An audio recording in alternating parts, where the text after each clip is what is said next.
And now for the longest part in the game, apparently.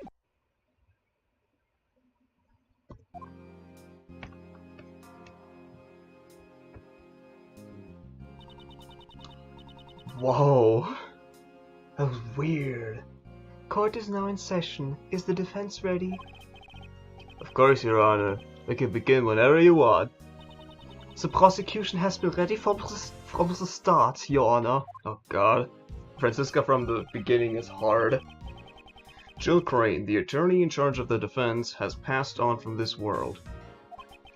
Furthermore, Sebastian de Best, the prosecutor in charge, has disappeared. And so, Francisca and Mr. Shields have taken over their duties. Before we begin, I would like to apologize for the delay of today's trial. As the crime took place in the prison, a place where justice is normally administered, and the defendant was the warden of the prison, further exacerbating the situation. Yup. I mean, that was like 2 days ago at best. Additional time was specially arranged to investigate and prepare for the trial. In addition, the defense attorney in charge of the case, Jill Crane, has recently passed away. Due to these circumstances, the trial was further delayed. Mr. Shields, Ms. von Karma, at this time I'd like to give you my gratitude for taking up this responsibility on short notice. I guess it's the last job Courtney Pie's friend left behind for us, huh? Well, Uncle Ray's more than happy to help out. Although, having said that, I only had enough time to skim through the case files. Are you okay? Are you okay on your end, Freddy Pie? What kind of prosecutor abandons his own case and vanishes without a trace? I won't allow any more delays in this trial, while we wait for that foolish man to return. I have received the evidence just now. There should be no problem continuing the trial. You have my thanks. And with that, I hereby call the defendant Patricia Rowland to the stand. Oh god, do I have to voice? Yeah, oh, fuck me. Anyone remember what her fucking voice was? Now then, will the prosecution please give us their opening statement? Very well, Your Honor. The defendant... Please, wait. Something like that, probably. What is it? Well, there's something I'd like you to fill me in on. I feel like that's more Frank Savitt, but okay.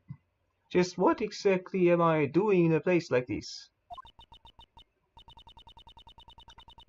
Oh wait, the darling, yeah, maybe like this. A little bit like that it was. Then perhaps you would do well to listen to the opening statement. So if I listen to it, I'll get it, huh? Okay then, let's hear it. That was the plan from the start. Now if you would kindly shut up and listen.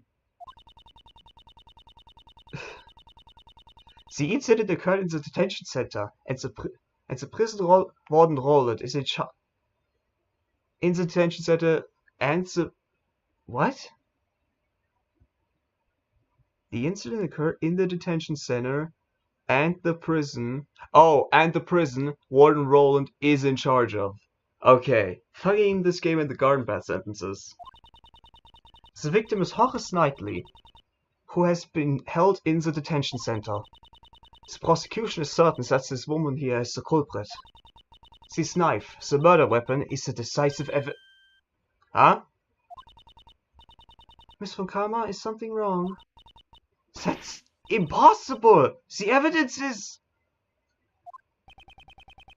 What's wrong with the evidence, Fanny Pie? The evidence! The knife's gone! The chisel with Dogan's spell attached to it is missing too! But... What? Oh, come the fuck on. Order! Order! Prosecutor von Karma, what is the meaning of this? I don't understand it either, Your Honor. If there's no evidence, then I suppose there's not much reason for me to be here. Some prosecutor can't even hold on to one little piece of evidence. What a dunce. I only received everything that everything that the previous prosecutor had. Ah! It appears the culprit is that pampered prosecutor, the boy blunder. Hey, Courtney Pie. What is it? Your Honor, considering our predicament, what say we postpone the trial until later? The defense's proposal is overruled. Why though? Courtney Pie? I know, right?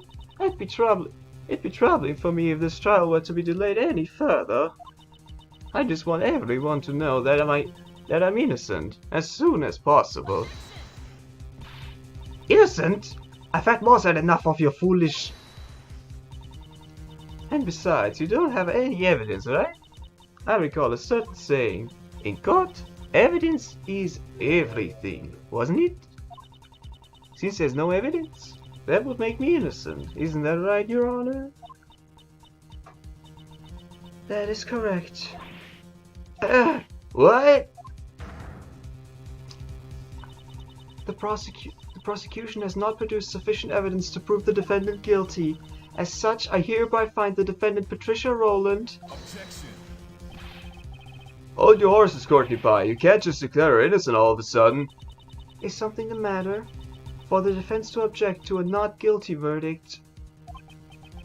Well, I mean... Even you must know that the warden over there is guilty, right? You were there with us when we found the murder weapon. Mr. Shields, a judge must remain impartial when handing down a verdict. That is why I cannot allow myself to get caught up in my own personal feelings. The person who was present when the murder weapon was discovered and the judge sitting before you now are two completely different people. You're kidding, right? I can only hand down a verdict based upon the evidence that was presented. There is evidence! It's just... Well... It's not here right now, but... A few minutes, that's all I need! I'll find the evidence and return to court without fail. The prosecution requests a brief recess, Your Honor. The defense would also like a recess, Your Honor. Courtney Pie, please. I understand. I shall grant your request. Well, Justine, darling, aren't you wishy-washy today? This court will now adjourn for a 15-minute recess, during which the prosecution and the defense shall prepare for the resumption of the trial. Oh boy. Understood, Your Honor. Phew, that was a close one. Court is now adjourned. That's awkward.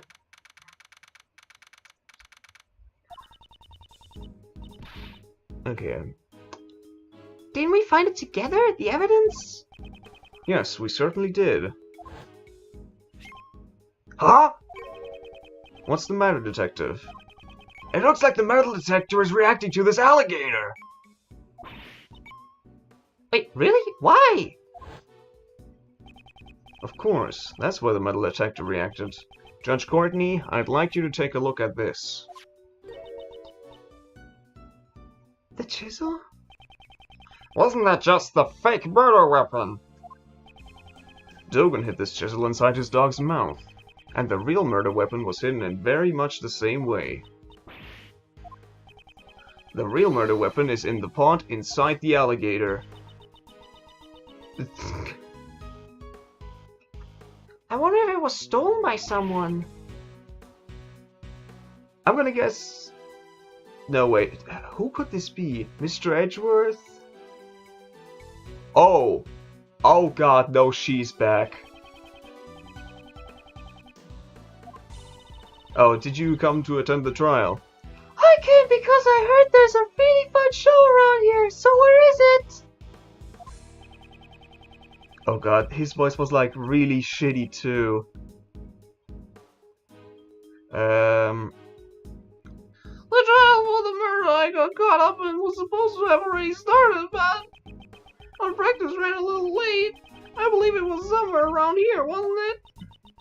Actually, 2 pieces of evidence have gone missing. The chisel and the knife.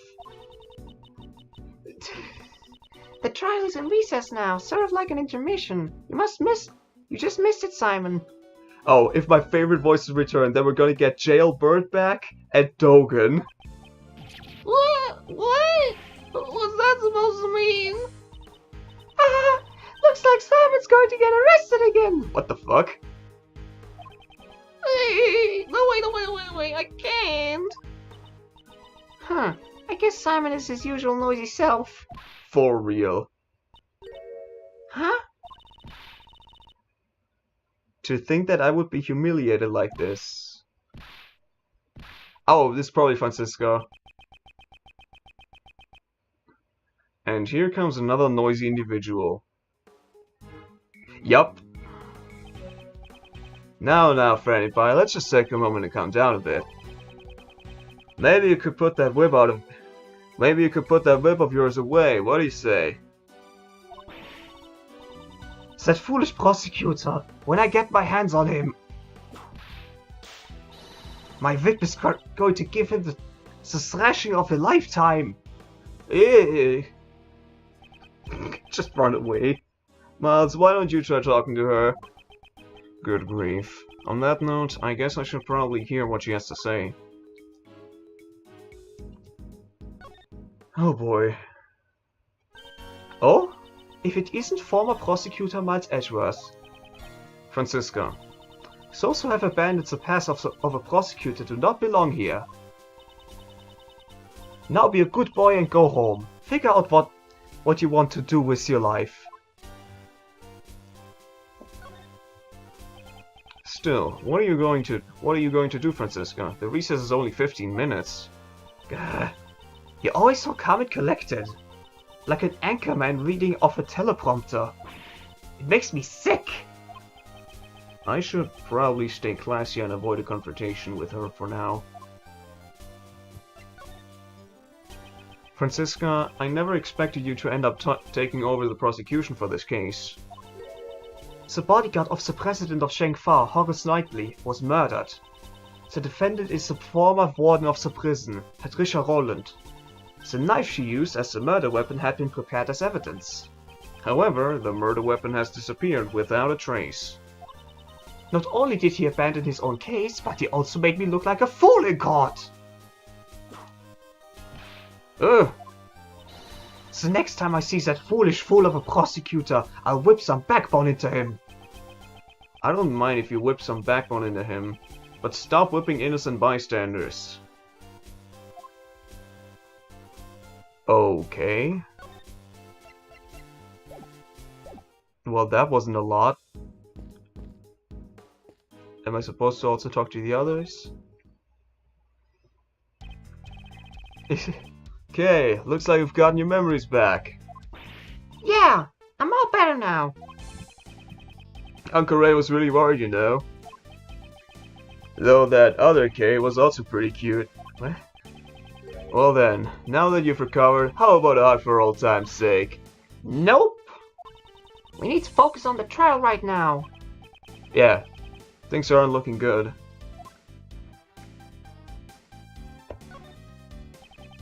At any rate, we'll have to search for the evidence. But we can't interrupt the trial. Uncle Ray's in a pickle. If only there was someone who could find the evidence for us. That look of expectation on your face says it all. Miles, you still don't have your prosecutor's badge, right? Do you finally feel like following in your father's footsteps? I simply left her in someone else's care. I wasn't stripped of my badge. Furthermore, right now, I am unable to follow in my father's footsteps. I see. Well, there's no need to rush a decision. Take all the time you need to determine the path you want to follow. In any case, the door's always open for you at the Edgewood Law offices. Mr. Shields. If only there was someone who could go search for the evidence for us. I mean you, Miles. Very well. I'll go look for them. Oh, Miles, you'd do that for us? Of course, finding the evidence within 15 minutes will be no easy. Of course, finding the evidence within 15 minutes will not be an easy task. Well, if worst comes to worst, Uncle Ray and Fatty Pie will help you stall for time. Until you recover the evidence, we won't let her hand down. We won't let her hand down a verdict. Please do so. Franziska, are you okay with this? You're asking me, Franziska von Karma, to help you out. You'd be better off spending the rest of your life as an anchorman for the local news. Miss von Karma, this is an emergency. We could really use your cooperation. Sure, I understand. As acting prosecutor, I, along with that attorney over there, shall continue this trial. Meanwhile, you, the former prosecutor, shall run around and look for the evidence. All for my sake. It's a job that suits you perfectly. I'm glad that you're on board. How will you do? Because I really don't want to get arrested again. This sounds like fun! Regina wants to tag along too! God damn it. Alright, that will be helpful. Now then, where should we begin? I think we should go find that person and hear what they have to say. Who should we talk to in order to get where the evidence went?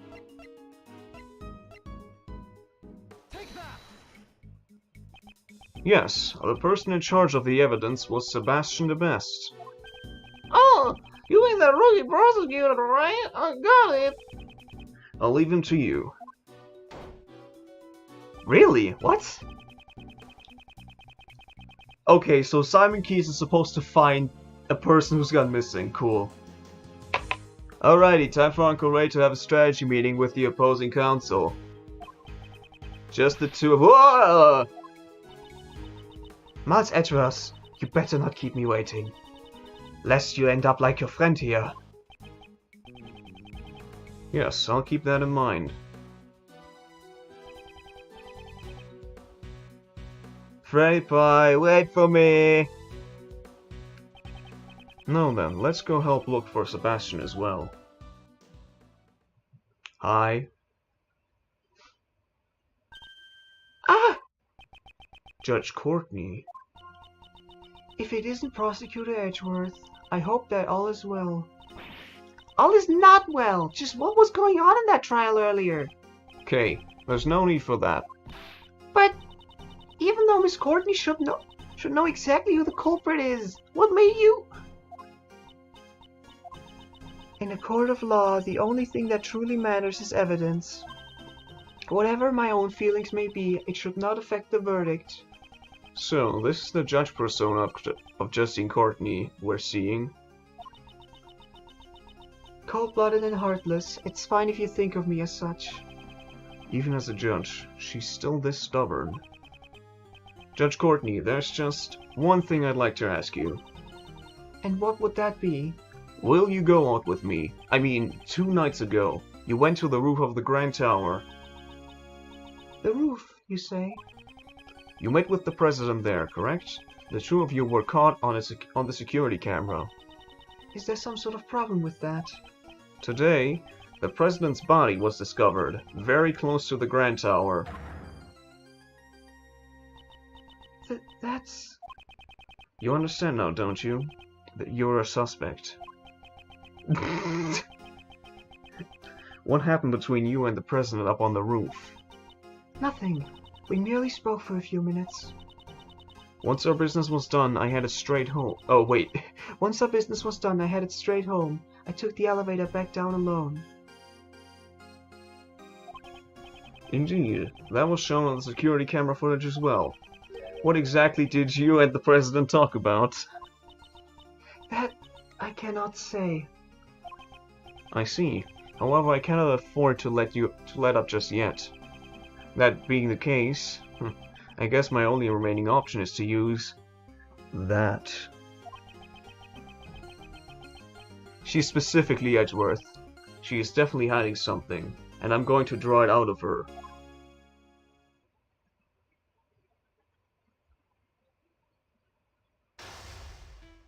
Okay, first logic chess. This is not the one with the hilarious answer.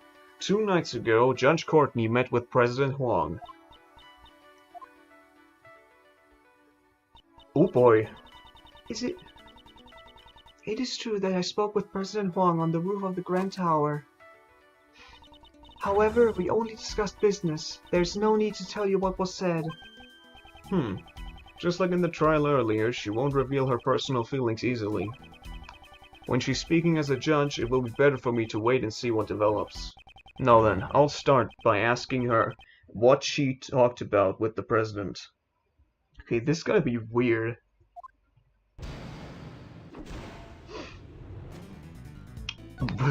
One option, cool. Could you tell me what you and the president talked about? My meeting with the president was strictly business, and since it has nothing to do with you, I'm not obligated to answer your question.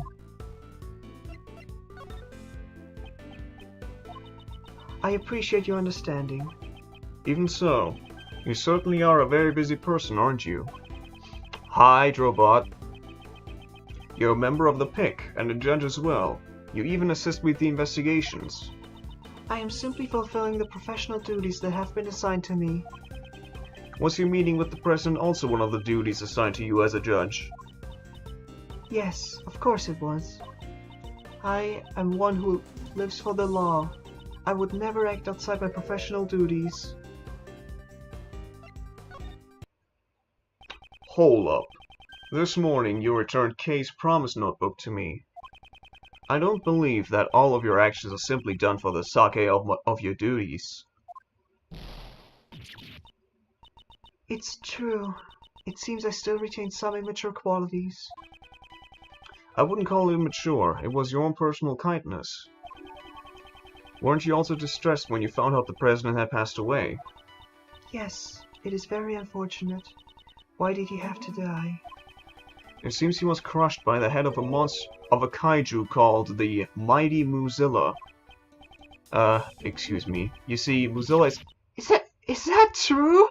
Oh my god! No fucking way! He's into Sentai and she's into kaiju. You mean the president died at the temporary Mozilla film lot? Yes, that's right. I'm surprised that you know about Mozilla. Yes, I had heard about it from Sebastian. Yeah, sure, cool, of course. He told me that the movie was being filmed near the Grand Tower. She seems awfully shaken up about that. And I'm also curious about Sebastian, who went missing along with the evidence. She said she wouldn't talk about the president. However, I might be able to get her to reveal her secret through another line of questioning. She's flustered beyond normal. There must be some reason behind it. Franziska may have taken over the prosecution in Sebastian's place. However, as long as he still possesses some of the evidence, the trial cannot proceed. I intend to carry out a fair trial. If the prosecution is unable to present evidence, the defendant must be declared not guilty. I am a judge. I cannot allow my own personal feelings to get in the way. So, you're saying you're not the least bit worried about Sebastian's whereabouts? Of course I am. I'm worried about Sebastian as well, but...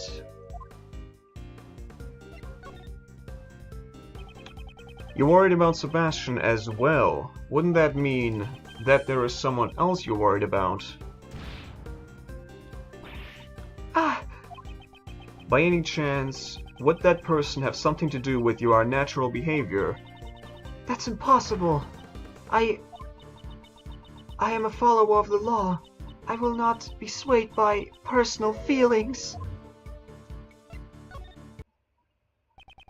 It may be true that those who stand in court have a duty to follow the law. However, we're not superheroes. You and I are only human. It is impossible to completely ignore your own feelings and render an impartial judgment. Ah! It is as you say. As I am now, I cannot hand down an impartial verdict. Judge Courtney, why don't you tell me the truth? Just, what am I supposed to do? Oh jeez, I think that's the first time we see that sprite. For Judge Courtney to become this distraught, I should find out exactly who she is searching for. Up until now, she has been wearing the mask of a judge. This time, I should be able to draw out her true feelings. Judge Courtney, tell me who you are searching for. My lips are sealed. That is not something I can talk about right now. I don't have enough clues to proceed with this line of questioning. Maybe I should try another line of attack. Are you searching for Prosecuted Best? Is the person you're searching for Sebastian by any chance? When Sebastian learned of his father's true colors, he went into hiding of his own free will. I am worried about him, but this may be a trial he needs to overcome on his own.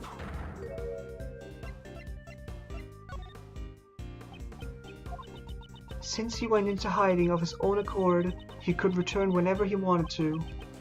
Could it be the person you're searching for is unable to return under their own power? In regards to that, my lips are sealed. I am unable to talk about it right now.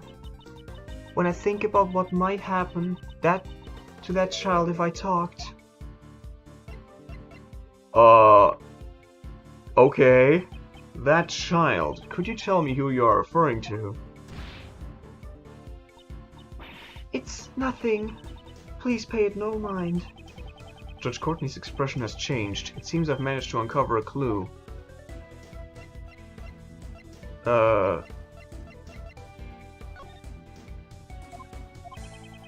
Let me try using that clue. Could it be you're searching for that child who has gone missing? See, but usually she just called Sebastian child, right? Ah!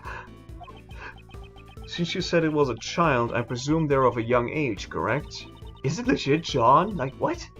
I simply cannot answer any questions about him. That boy has nothing to do with you or the president's assassination. I don't have enough clues to proceed with this line of questioning. Maybe I should try another line of attack. Are you searching for Mozilla? Are you searching for the mighty Mozilla? I don't have the time to play along with your jokes right now.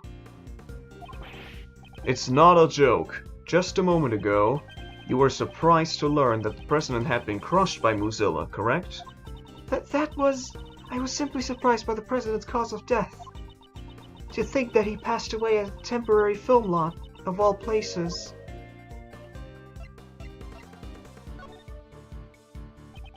From the way you're talking, it seems you have a problem with where he died? That's not true. It's just for the president to have passed away at a film lot, a place where dreams are made. I just thought it would be better if the movie's cast and crew remained unaware of the truth. What?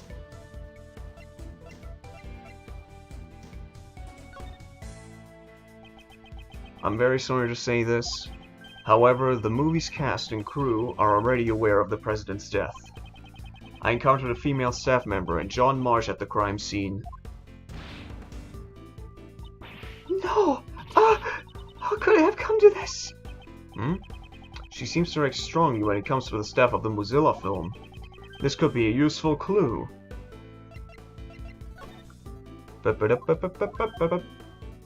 Could it be the missing child?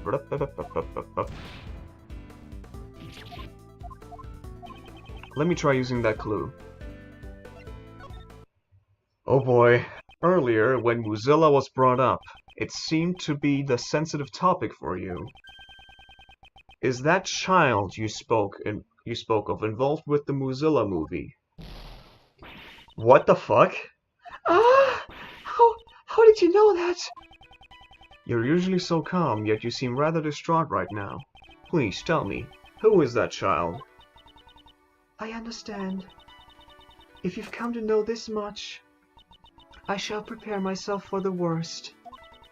The child I'm searching for is a boy by the name of John Marsh. John, why do you want to know his whereabouts? Well, that much I simply cannot say. Judge Courtney, didn't you say you were prepared for the worst? Even if you don't intend to talk, I'm determined to expose the truth. That is my resolve. Oh boy.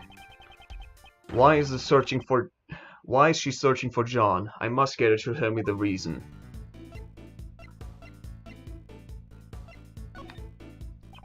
Are you acquainted with John, by any chance? He is a famous movie star. I doubt there is anyone who doesn't know who he is. I actually hadn't heard of him up until I met with him today. That just proves you have much to learn. Allow me to give you a lesson. I know everything about him. Wait and see, I guess? My apologies. I seem to have lost my composure. You tend to lose your calm whenever the conversation turns to John, don't you?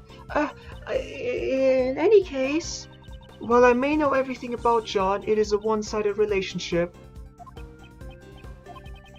I don't have enough clues to proceed with this line of questioning. Maybe I should try another line of attack. Where is he right now? Actually, we're searching for John as well. Would you happen to have any idea where he might be? Why would you think that I would know where he is? Oh, wait, I forgot to read that line and I don't know what it said, shit. I don't have enough clue. Okay, cool. I'll just read it later. Are you a fan of his? Could it be that you're a fan of John Marsh? Yes. That's right. I am a fan of John Marsh, the famous child actor who has been called a prodigy.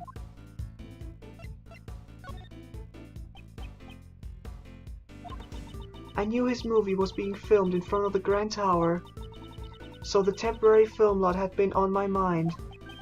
I see. I suppose a fan would be curious about that. Did you know that John was at the temporary film lot? Yes, of course I did. He said they would be filming there all day today, and yet...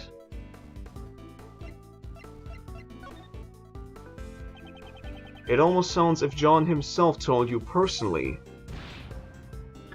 Oh boy! I doubt he would give his schedule to a mere fan. That's true, isn't it? Please don't pay any mind to that statement. She made another slip of the tongue. She must be really worried about John. So, she has spoken with John. This could be a useful clue. Probably this one? Why would you think that I would know where he is? John and I, there's no connection between us. Okay, yeah, that was what I missed. You don't have enough clues, what? Then you must have enough clues for this part.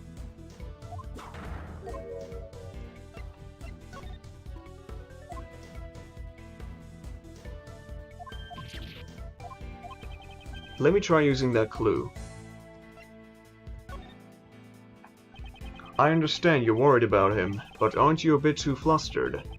You told me earlier that you had spoken with John. Doesn't that prove that you are indeed acquainted with him? How could I have committed such an indiscretion? It appears that John and Judge Courtney are acquaintances. This could be a vital clue. Where is he right now? Let me try using that clue. You two must be acquainted. Wow, with the Queen. I don't know what kind of relationship you have with John. That's a Queen, though. Yeah. Wait, but at the very least, the two of you must be acquaintances.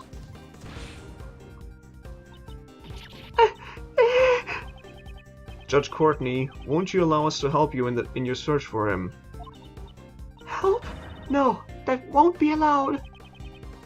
Who won't allow it? The so-called goddess of law?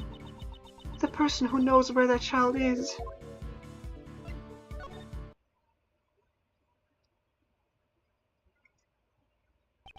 I see. Finally, I've connected all the pieces of the puzzle.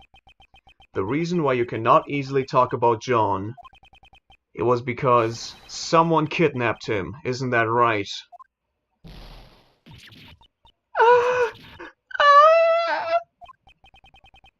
Judge Courtney, I would like to hear the truth from your own lips.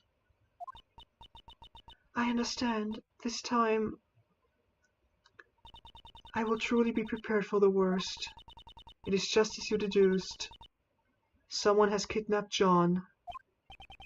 As I thought, that was a kidnapping. Still, how is John's kidnapping related to you in any way? John and I are mother and child. Of course! What? I was unable to learn much about the conversation she had with the president, but I have learned of John's kidnapping. It was an unexpected result, but with that, it's checkmate.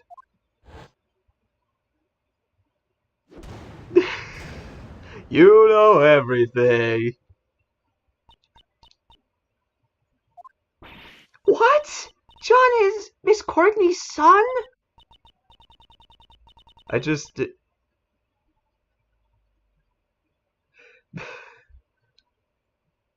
Fisher knows everything.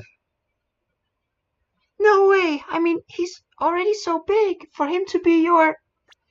Yeah. Yeah. He's not 13. Or she's not 26. But I'm gonna guess he's not 13.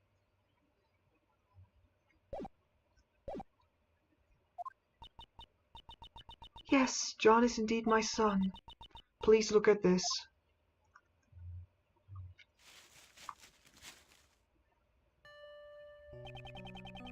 This is a clipping from a magazine. It's an article about John. Do you always carry this around with you? Yes, I always keep it close by. It's like a charm to me.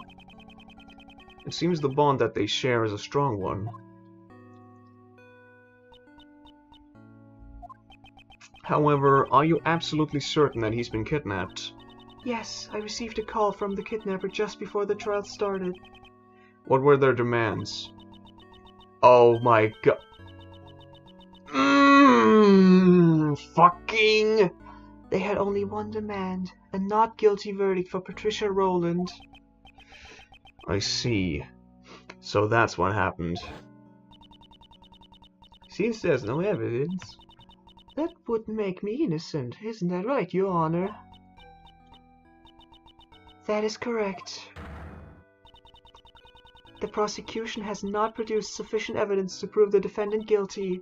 As such, I hereby find the defendant Patricia Rowland. So that's why you were going to deliver a not guilty verdict earlier. I am not qualified to be a judge. A judge must be able to remain impartial and composed above all else.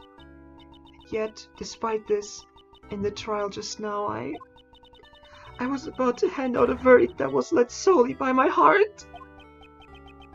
Judge Courtney. The goddess of law must be furious with me. But I simply couldn't do it. I couldn't hand down a fair verdict, even if it meant I had to sacrifice my own son. Oh, if it meant that. Of course you can't! Kay. A real parent would never abandon their own child. Boy, do I have some news for you, Kay. We had 2 examples of that in this game. If that makes the goddess of law angry, then maybe the goddess is the one who's wrong. The goddess is guilty! Guilty, isn't that right, Mr. Edgeworth? Indeed. To declare a goddess guilty, we're responsible for upholding the law, but at the same time, we're only human. Nobody would hand down a verdict that would sacrifice their own child. Thank you very much, Miss Faraday, Prosecutor Edgeworth. However, I cannot simply run away from the courtroom.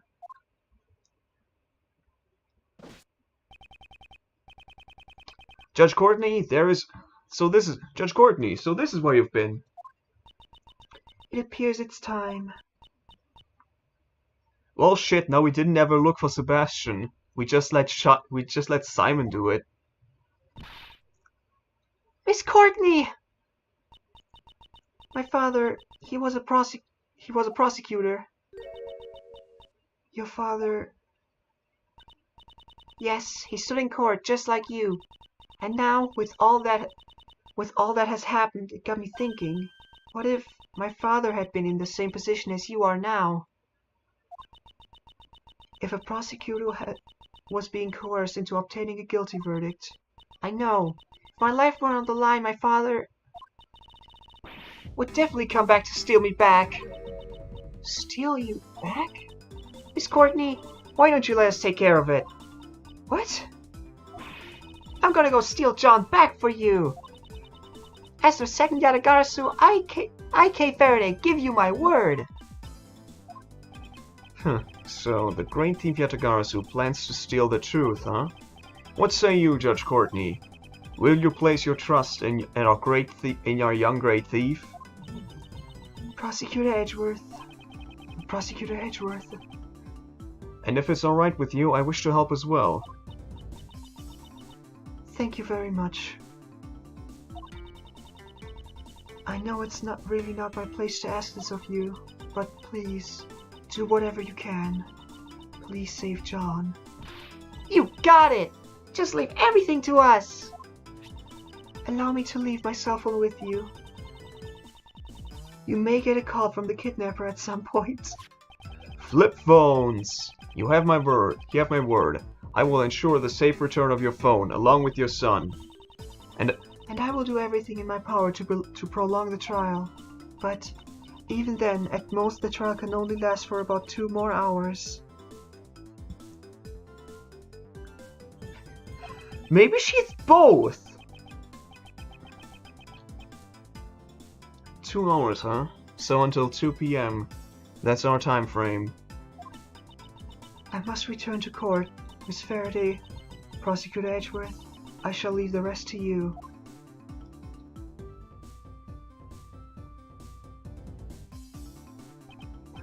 Okay. I thought you were taking a break from being a great thief. As of right now, the great thief Yatagarasu is back in business. Alright, time to put on the gloves and hit the pavement. It's my first request after all. Is that so? In that case, we'd better begin our investigation post-haste. If we hope to track down John.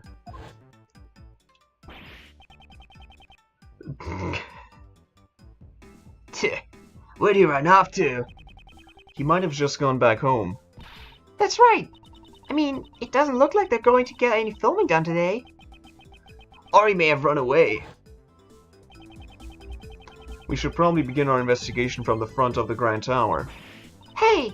Hold it, Mr. Edgeworth. You're not the one in charge anymore. From here on out, this is a job for the Great Thief, which means I'm the leader now.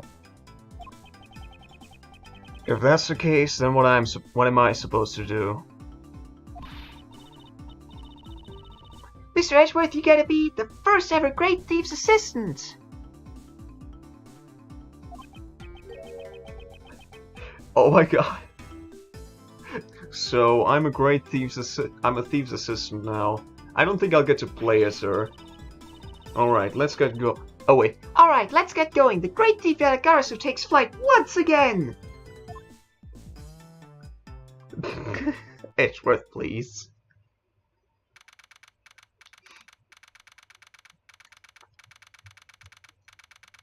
Outside Grand Tower, Tower Plaza. Yep.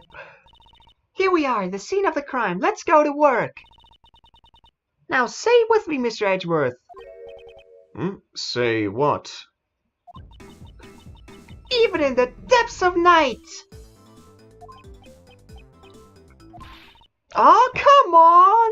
Say the rest with me! And just why should I do that? Because the great thief Yadagarsu has arrived on the scene! If we don't say the introduction, it just doesn't feel right. I have no intention of becoming a thief. Ah, fine then, I'll do it myself. Even in the depths of the night, when no other bird dares to take flight, one alone soars to shine the light of righteousness on the world's blight. Yup. And that one is me, for I am the great thief Yadagarasu. Yes, Kay, I know you are. I, on the other hand, am starting the investigation. You're no fun. We don't have time for fun. We only have until 2 o'clock. We need to begin making inquiries immediately. Or is it inquiries? I don't know. Good thing we have a photo, so we can go right ahead and start asking around. Oh my... Oh wait, no. What? What? Oh my god! No way! Ah, fuck, what is his voice? Long time no see, Mr. Edgeworth.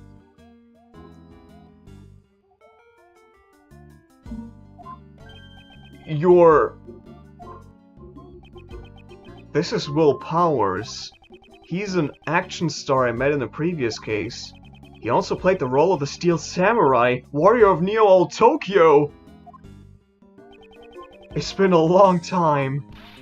Pleased to meet you. I'm Kay Faraday, a great thief. Some stuff has happened, so now Mr. Edgeworth is my assistant. Nice to meet you, but a thief? A thief? And Mr. Edgeworth is your assistant? That voice is weird. Nice to meet you, but a thief? And Mr. Edgeworth is your assistant?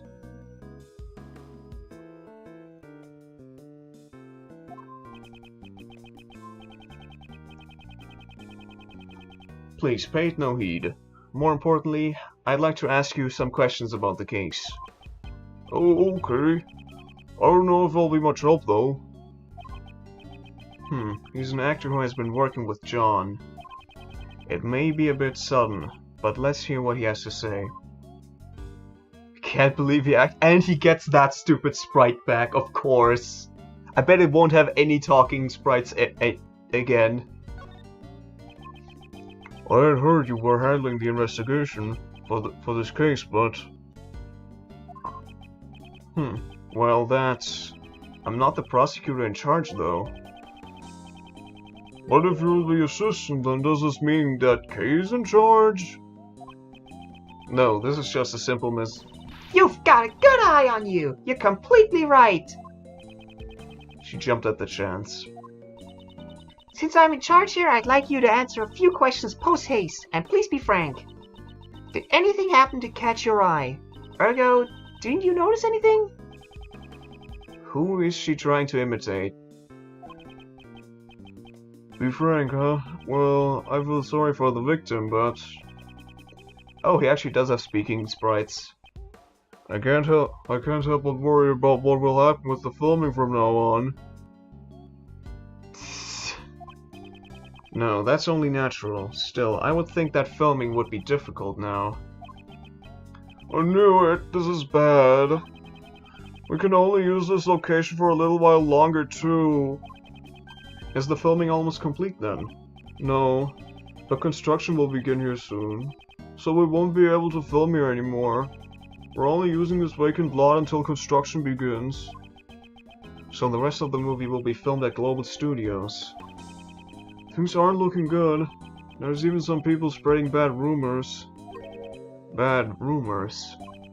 Lately, a journalist has been coming by repeatedly saying, "This film lot's hiding a real monster, I reckon.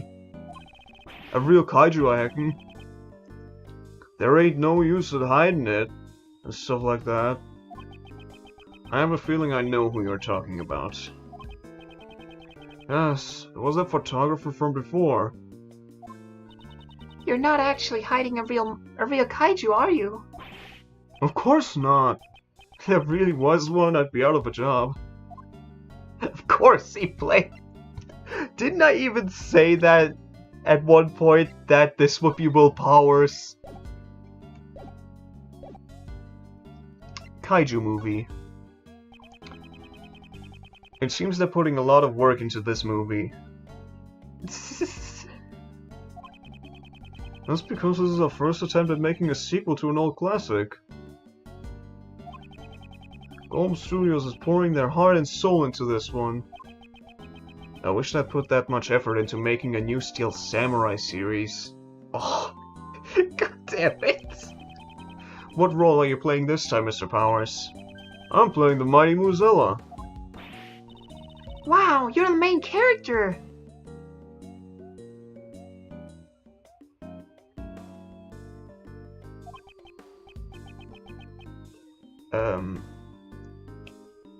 Well, much obliged. I'm wearing a full body costume again, so my face won't be seen at this time either. I see. That costume is so cool, though. I want to try wearing it, too. I know! How about next time you let me get into the costume? Maybe just the horn part? That's not really possible. You can't get inside the horns. Well, I guess it makes sense. I'm not in the screen actor skill after all. I don't think that's what he means. I would like to ask you some questions about John. About John? I heard about it from the girl on staff. Wow, he still doesn't know Penny's name. Wow. How he suddenly vanished from right in front of you guys. That's just like him. Hydrobot. Does he do that a lot? I don't think so. During filming breaks, if you even took your eyes off him for a moment, he'd be gone. Do you have any idea as to where he might have gone? I don't know, but I ran into him as he was leaving the film lot. What? Really? Where did John go? I saw him get in the trailer, but when I was checking the equipment, he was gone again. The trailer, huh? There might still be some traces of him left behind. Like a lot of milk. Mr. Powers, could you show us the trailer?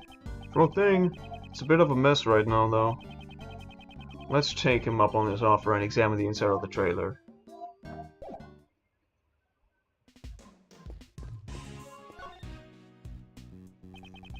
Pieces of film equipment have been placed here. Are you filming today? No, we had to stop filming for today.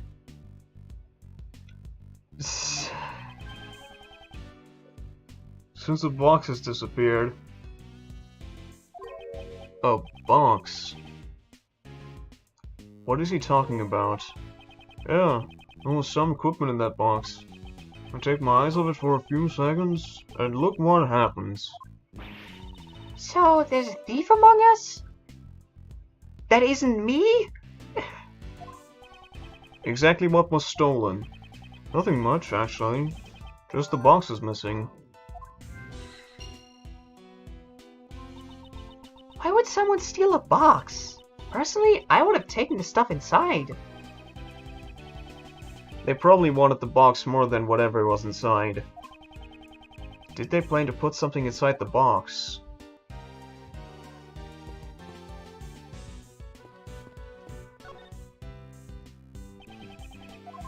That was already done.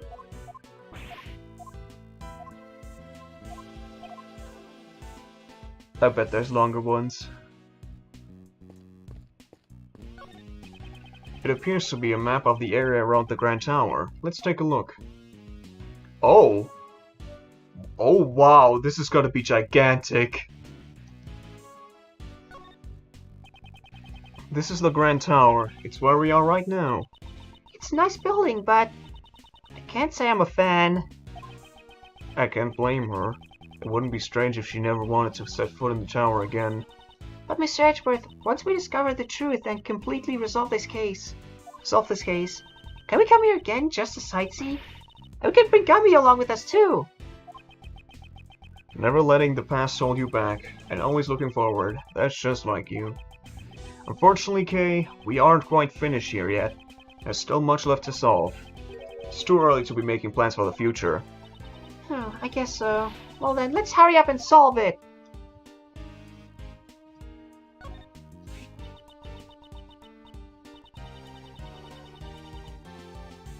Dusk Waste Management.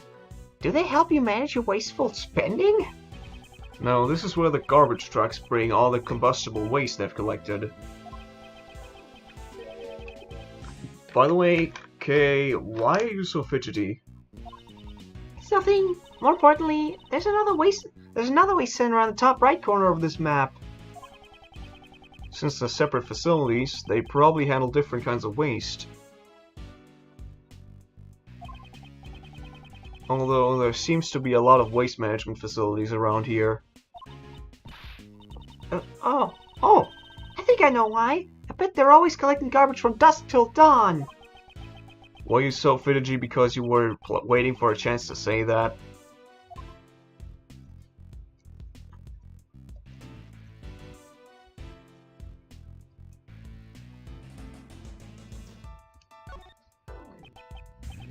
It seems the harbor and the waste center are quite close to each other.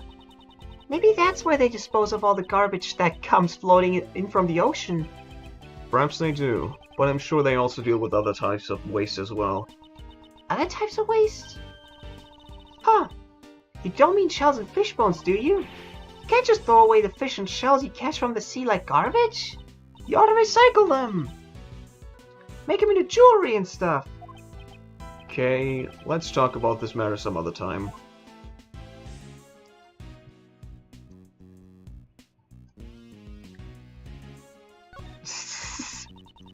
I never really cared much about that sort of thing. I heard that ultraviolet rays from the sun can cause burn marks on your skin. Okay, what in the world are you talking about? Come on! Talking about the Rising Sun Park, of course. I like to bask in that sentiment while I watch the sun rise in the park. What?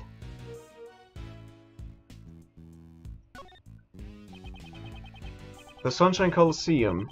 That is the wrong way to spell Coliseum forever. I hate it. It's a place where all sorts of special events are held.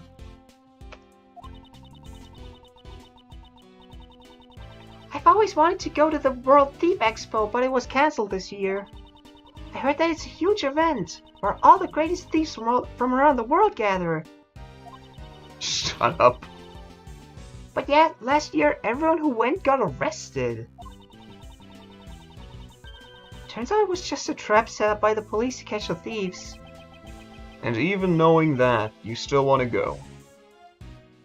Is that it?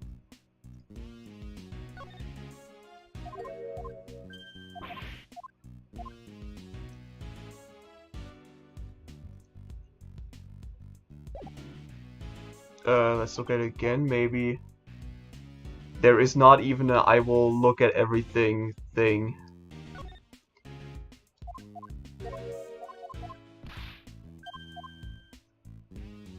Yeah, there's nothing more for me to examine here.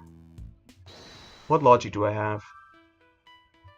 Footprints and the box.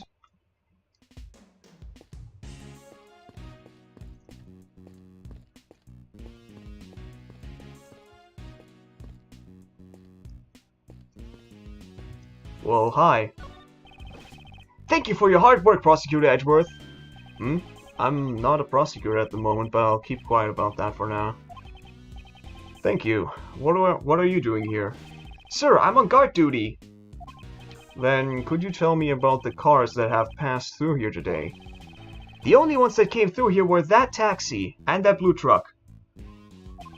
So, 2 different vehicles came through this place. This is valuable information. Is it?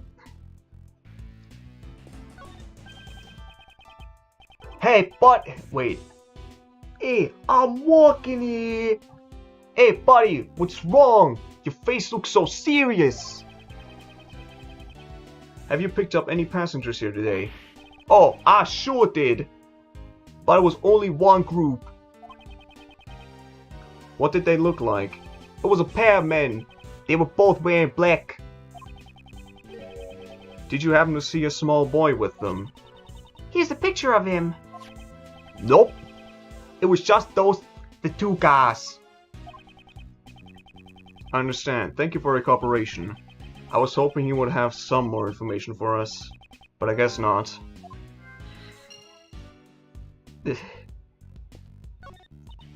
Hey, John! Guess he's not here. This basket looked pretty suspicious to me, but... It certainly does. Huh? What's wrong, Mr. Edgeworth? Why are you touching the truck? The truck's body is cold to the touch. It seems to have been parked here for some time. You could figure all that out by just touching it? Considering the length of time it's been parked here, the driver must not be nearby. I suppose we won't be able to ask them any questions until they return. This all seems so weirdly inconsequential.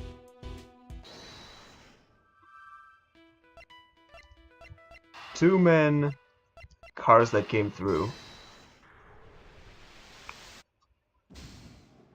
Wait, what? I can't see a clear connection about two cars and two people.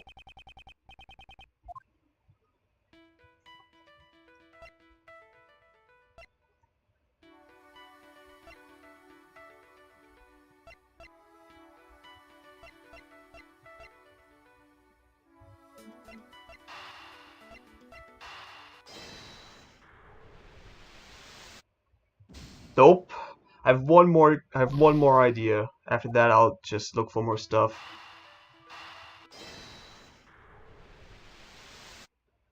Yep, nope.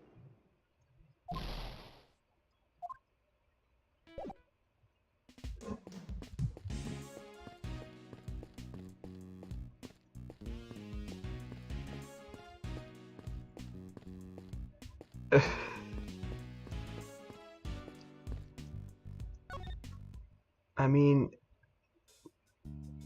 he still doesn't want to let me see the fucking... There isn't anything more for me to see. But... Oh. About John's seat. Oh, it's over there, where that backpack is sitting. Something is sticking out of the bag. This is a tape. Huh? It's a tape for filming. Why does John have one? Did he film something? This might be a clue. Oh god, he filmed the thing with Gordy at night, and that was the blackmail video. God damn it. Is there any way to check its contents? We have a monitor to look over the footage that was filmed. We can use that. Well then, let's see what's on the tape.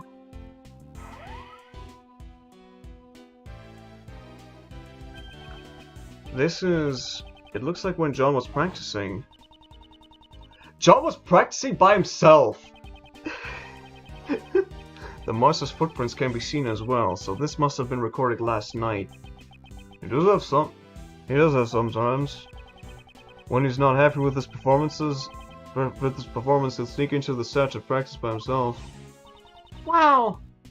He really is hardworking. He sure is. Although he's young, he's a real pro. He never rests until he's satisfied. And again, I can't say that I approve of him using equipment without asking. John is able to operate the equipment all by himself. More or less. That was just basic filming. Huh? What's wrong? Why isn't John on the screen anymore? I think he ran off somewhere just a few seconds before this. Did he go somewhere while the camera was still recording? The tape ends here. It looks like this was all that was recorded. No one else was on camera except for John. Well, gee, he used the camera and then went back to actually turn it off. I mean, it's not gonna be it, but this is the easy solution. Oh, there's no need to do the logic. Of course. It's already 12:30. I wonder how Miss Courtney and the others are holding up. How long will they be able to prolong the trial? We gotta hurry and fight John. Indeed. Oh, heck no. That ain't how it's done. Of course it... Oh. Oh boy. You ain't gonna catch a scoop like that. Sorry, Sheev. I guess this is her Voice now. What am I always telling you? We're beasts. Scoop-eating animals. It's scoop or starve. No story, no glory. You gotta get fired up. Yes, sir. As expected of my mentor. That's almost K, but not quite. They're here. It's those noisy reporters. Hey, they came here too. Come on, Mr. Edgeworth. Let's go talk to them. Good grief, if we must. Oh boy. What do you want? Are you snooping around again?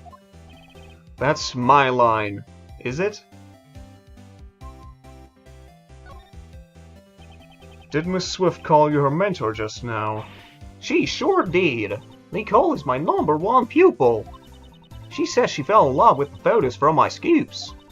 Even if our jobs are different, our passion for scoops is the same, let me tell you. Ever since then, she's been all cute like calling me stuff like Master and Chief. Or Master Chief. Yeah.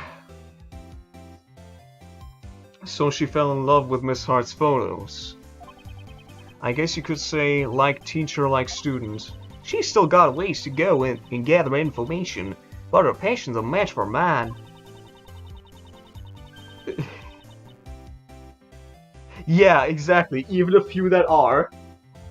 Seems like she was trying to catch the scoop about Moozilla's appearance. She's been circling around these parts all day long. Circling around this area? Maybe she witnessed the kidnapping. Mr. Edgeworth, looks like we'll need to hear what she has to say. Indeed. We need more information about John. Let's show Miss Swift that piece of evidence and ask her about it.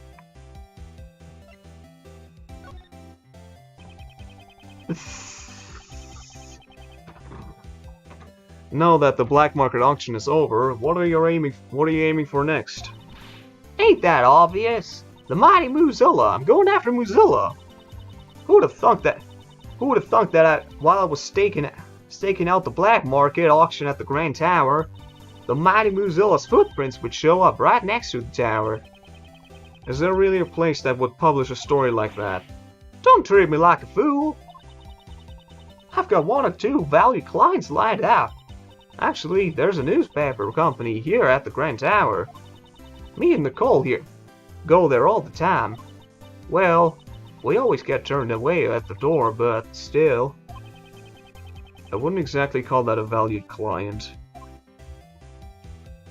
Okay, am I supposed to actually talk to her? If it ain't Mr. Edgeworth, so we meet again. Miss Swift, why are you here? You were set up as the suspect for the murder.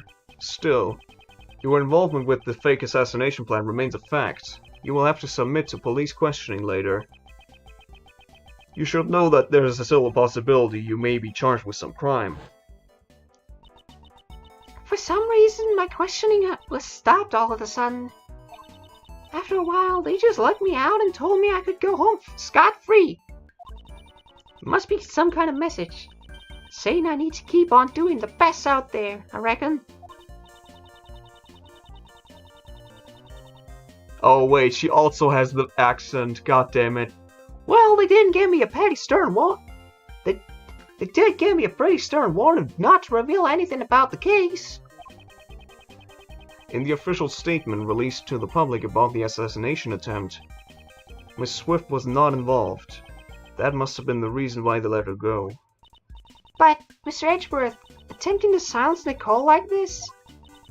It's like trying to plug a leaky dam with your bare hands. She was quick to say something so harsh. I quickly put together the full details of everything I knew about the case. Sprinkled in some of my own dramatizations and brought the articles into a publisher. But for some reason I haven't gotten any replies yet. Were they pressured to keep quiet, or were dramatizations simply too much? Both are probable, so I'm not sure which is true. What information were you trying to collect there at the here at the Grand Tower? Mr. Edgeworth, you still don't get it, do you? If you want to ask a reporter a question, you gotta give her something first. Do you mean information that can be used in an article? Bingo! Give me some info that might make for a good article. If you ain't got something like that, I guess we won't be talking. I also need some information about John. Let's show her that piece of evidence and try asking her about him. Wait, yeah. Why did they put present in the middle? Miss Swift, I'm sorry, but this photo... You ain't gotta say it. I know exactly what's going on. What do you mean? You're searching for him, ain't you? That boy. What? Things are still pretty tough for you, I see. Miles Edgeworth, the man of crime. Wherever he goes, dead bodies are sure to follow. Wait, excuse me? Or something like that. That's a terrible reputation to have. Who would have thought? This time there'd be a kidnapping incident. What? How do you know about that? Shh. Could you keep it down a little? This material is top secret. I ain't even told my mentor about it yet.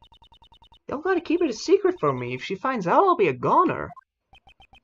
Why do you know? Judge Courtney should have only told us. I ain't telling that to anyone. Not even you, Mr. Prosecutor. It seems this reporter still hasn't learned her lesson. You can give me the stink I only want. I still ain't telling. Do you know something about it? Truth is, I done saw it myself. A boy being taken away by a couple of men in black. Oh boy.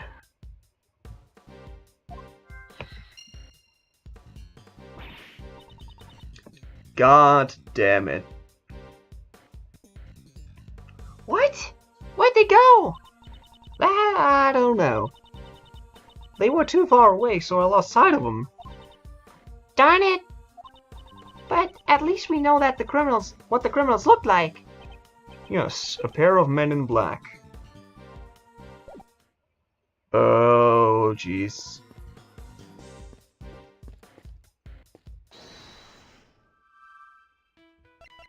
Men in black, 2 men.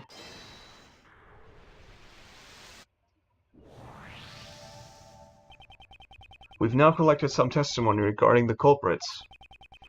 Miss Swift says she saw 2 men slip away with John. Furthermore, the taxi driver said he picked up 2 men in this taxi. They must be the same guys. It seems likely. However, there is still a problem. According to the taxi driver, the 2 men were alone. John wasn't with them. Yeah, you're right. That is a problem. Cars that... Wait, no. Stolen box. John wasn't with them.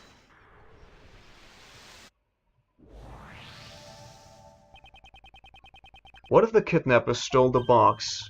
Ah, you mean they... Exactly. They took it in order to carry John inside it. John's a tiny kid after all. Then the reason the taxi driver didn't see John was because... It's likely he was put in the trunk as the kidnapper's luggage. But why didn't they need to go through all the trouble of... Why did they need to go through all the trouble of hiding him? At first, the kidnappers must have intended to abduct him without being seen. However, they didn't anticipate all the policemen in the plaza. Ah, I see. If they tried to just walk away with him, they would have been spotted. Just the mere presence of policemen would have been a sizable threat. I get it. In that case, we gotta ask the taxi driver. Oh god, more. Did the two men you told us earlier have any luggage with them? Yeah, they stuffed a huge box in the trunk. Then that's that. Those guys must be the kidnappers. Do you remember where you took those men? Sounds to me like something serious has gone down here. If you'd like, I could take you to the same place I took them. Let's do it, Mr. Edgeworth. Yes, thank you for your help. No problemo. Just leave it to me. Wow.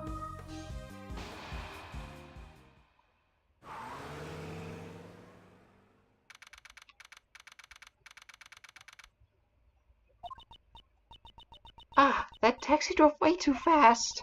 I don't feel too good. Mr. Stark. Mr. Edgeworth, are you alright? Your face is really pale. I'm fine.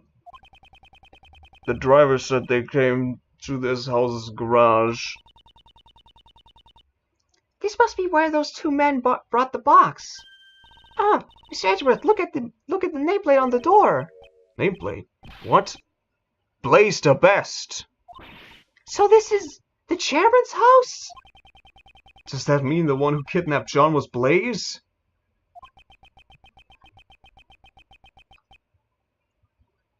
Blaze should have already been arrested, though. Yeah, it's Sebastian. Ah, the garage door is unlocked. You really do have a good eye for this sort of thing. Jesus. Ghost Rider over here. It smells like motor oil. Maintaining that motorcycle must be Blaze's hobby. Excuse me, we're coming in. Anybody home? Doing something like this, it's as if we're a couple of petty thieves. Shh, be quiet. Right now, we're great thieves. Not petty. Have some self-awareness. She scolded me. Nobody's here. For now, it looks like we can get through this without being arrested. This isn't the time to be relieved. Now the real deal begins. Let's go look for treasure. We're looking for John, not treasure. And in what I always do, I will not look at the obvious shit. I will look at everything else first. Wow, this bike is so cool. Look at that. It has a skull for a headlight. Seems the eyes light up when you turn on the headlights. Oh. Well, I'm sure its eyes don't glare as well as yours, Mr. Edgeworth. Yeah, but the bike isn't obvious for this case. My eyes don't actually emit light when I glare, though. There are large tools hanging on the wall, such as a sledgehammer and a shovel. It's a lot bigger than the gavel Miss Courtney carries around. If I ever become a judge, I'd want my gavel to be this big. Swinging such a huge gavel in court would be intolerable. Please don't. Aw, I'll just swing the shovel that's beneath it instead. That has no business being swung in court or elsewhere. Please don't.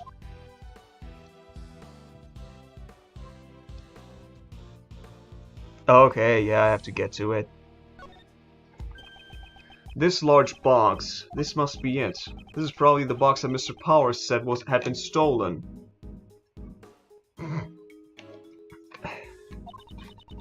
So John was stashed in this box and then transported all the way here. Please don't talk about people as if they are objects. However, if that's the case, there's also a possibility that John is still somewhere in this garage. Okay, let's go look for him. Arana is the great thief and her assistant depend on it. Good grief. Ah, I found something good! ETH. These are mechanics gloves. You would wear them during vehicle maintenance, or when you're working with machinery. They look... they look really stained with motor oil. However, they are also horribly stained with dirt. Could the gloves have gotten this dirty just from maintaining the bike? I don't really like Blaze, but these gloves are pretty cool. Do you think we could... come up with some reason to take them with us? When you say it like that, it makes it hard for me to take them as evidence.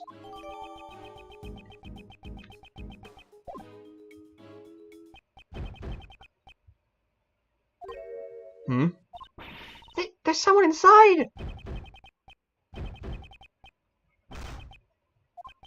Is it John? John, we're coming to save you! Is it Sebastian? This is... What the fuck?! You're Sebastian!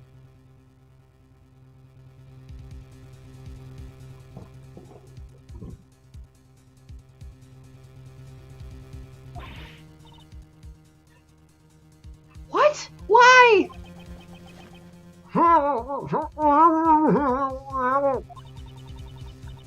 This is Blaze's house, right? That would mean... Yes, it should also be Sebastian's house. So then why is he... Okay, go help him out! If it has to do with ropes, just leave it to Kay. I thought you played this entire game. Here I go. A little pull over here and a quick tug over there. Are you alright, Sebastian? He looks a little worse for wear.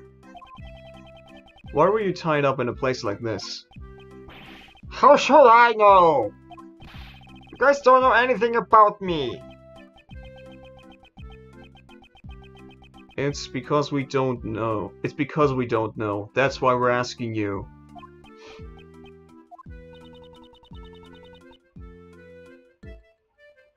He's completely shut off his heart. Indeed. If it's come to this, we need Phoenix. Oh my god! Now I know why that is gonna be a hilarious one. I suppose I have no choice but to use that. Ah, you mean... I hate to do this when he's in such a fragile state. It's like kicking a man who's down. Yep. Ah, dang it, I wish Bishop was here for this. Stupid tacos. We'll be alright. His mind might break if you corner him too much, you know? Yes, I am aware of that. I will try to be careful. Yeah. Yesterday I just watched the stuff she missed with her, like, inside tube during her work, so we'll just do that again probably. Good grief, I wonder how this will turn out. I've never held back against anyone before. Do I actually have to hold back? Oh my god. After running out of the meeting room this morning, why would he be here of all places? You guys, you don't know how I feel. Jesus Christ! He's gone through a lot of shock. He must be on the verge of an emotional meltdown. It can't be helped. At times like this, I must quietly listen to what he has to say. No one tells me anything. I'm always the one being left out like an idiot. I should try to answer his questions as best as I can. Considering how fragile he is, I won't have much time to spare. Oh god, it's gotta be a lot of one. I'll need to ask about his true feelings and try to calm him down post-haste. And here we go.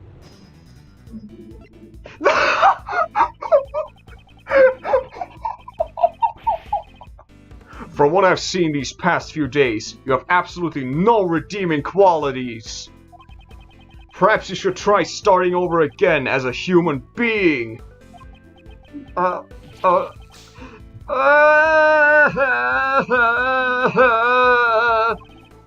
down, I'm not finished yet. No way, I'm never gonna listen to you or anyone else again. I just said the one thing that I shouldn't have said. Holy shit!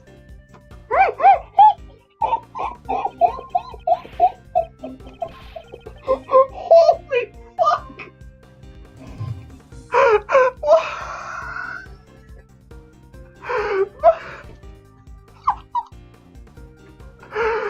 Super dead.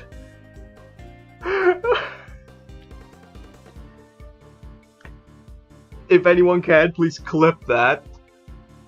Just leave me alone already. I can't trust anyone anymore. But it's just a tiny bit. Confound it.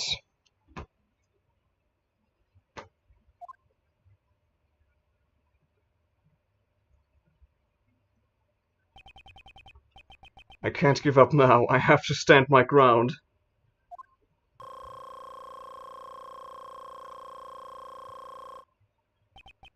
Now, let's try this again.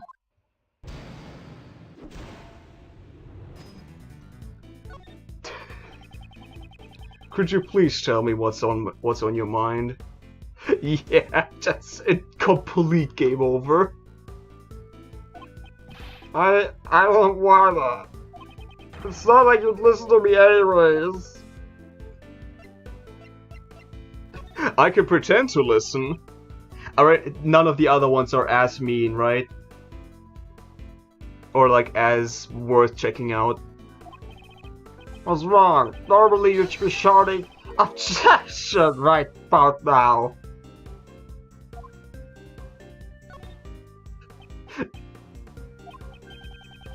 Okay, You're serious? You really can't listen to what I have to say?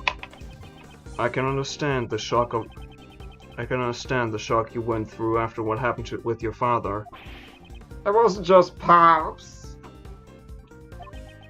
This morning I lost everything. Oh, you poor baby. Everything I have was given to me by Pops. Tell me, Miss Angelo, just what am I supposed to believe in?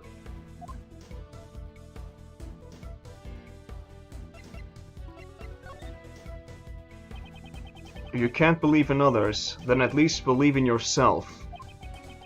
You'll need to gain experience on your own, but if you require wisdom, I can lend you a hand.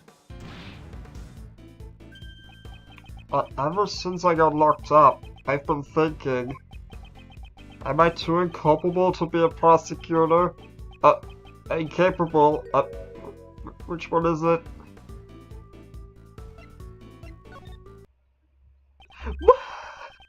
I believe incapable is the word you're looking for.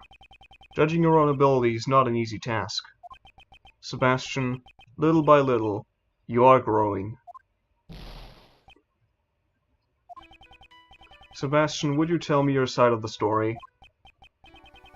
I understand. What should I talk about? He seems to have calmed down slightly. I'd like you to tell me everything you know about the kidnappers. Did you end up clipping it, or... I can always do that afterwards. Now then, tell me what you heard and saw. Yeah. Do you have any idea who the kidnapper could be?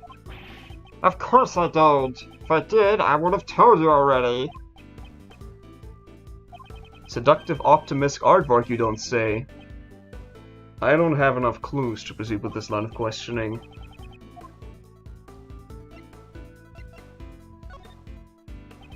Why were you tied up in your own home of all places? That's what I'd like to know, you know? Oh wait, that's what I'd like to know. I'm the victim here, how would I know?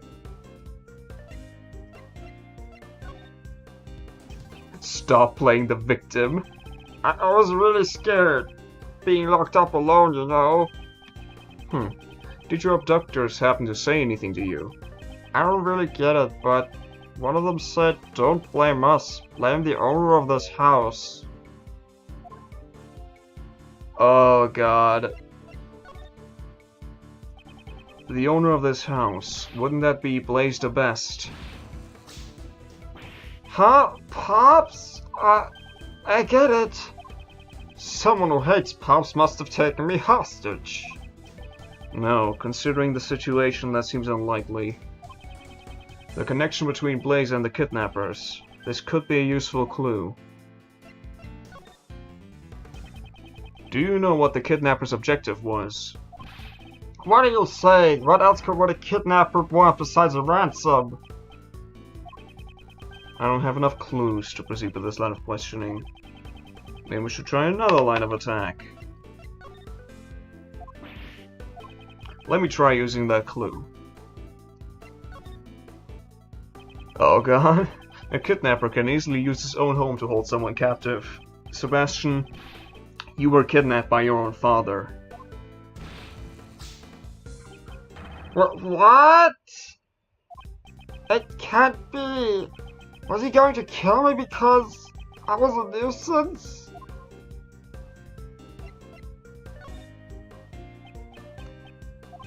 Oh, and now you're ignoring- oh shit, now you're ignoring me. You could just come to laugh at me, didn't you? Calm down, it seems I waited a little too long. Even so, he is someone that cries easily. I mean, if I were to say of course not, I'm not quite sure if that's the truth. Whether he's feeling down or he's losing his temper, he'll be crying either way, so I won't be able to tell the difference. I should try reading the emotion in what he's saying.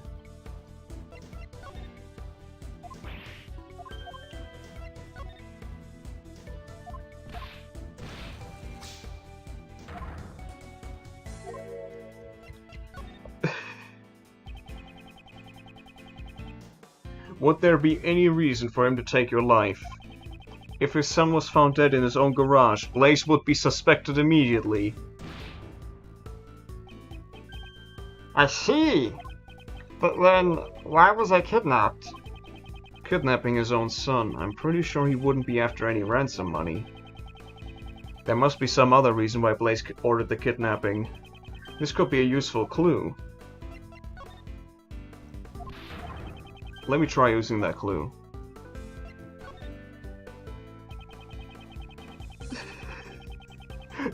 Kidnapping his own son in order to demand a ransom wouldn't make much sense.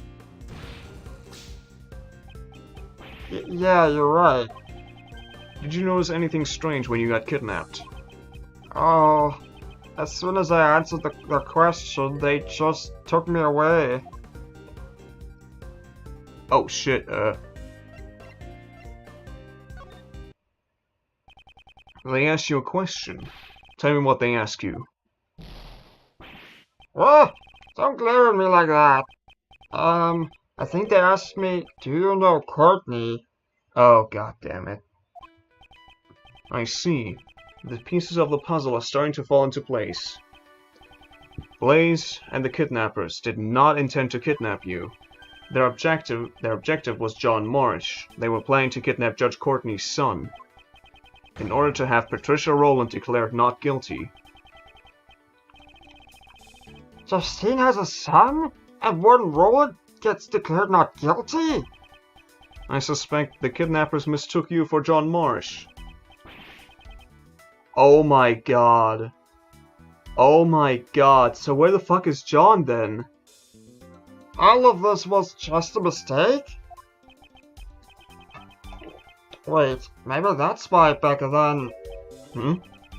Did you just remember something? No, it's nothing. I'm useless anyways. Just leave me alone already. This is bad. He might be at his emotional limit. I must get him to tell me what he remembered and try to calm him down as well. Based on how distressed Sebastian looks right now, it must have been quite traumatic. I'll need to help him get back on his feet. What did you remember just now? I didn't remember anything about that guy. Po. From Kung Fu Panda.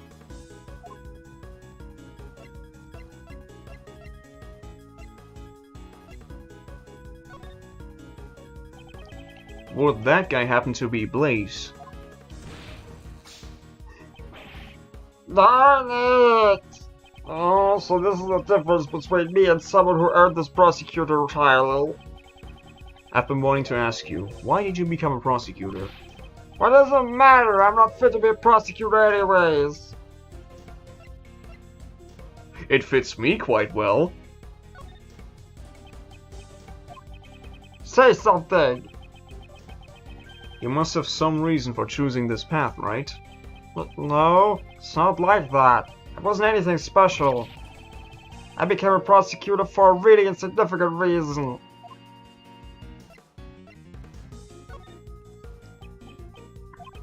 It was just a personal reason.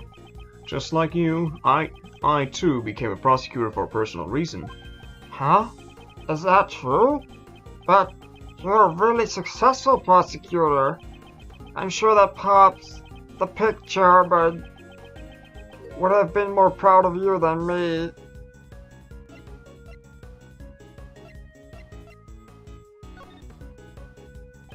I see, so you wanted your father's approval. Uh-huh.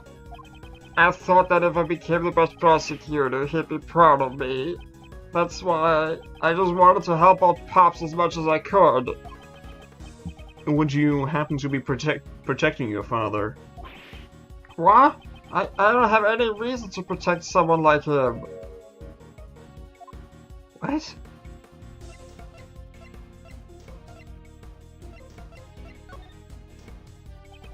Didn't you want to help out your father as much as you could? Just once. I only wanted to be useful to Pops just this once. That way I could help him regain his reputation.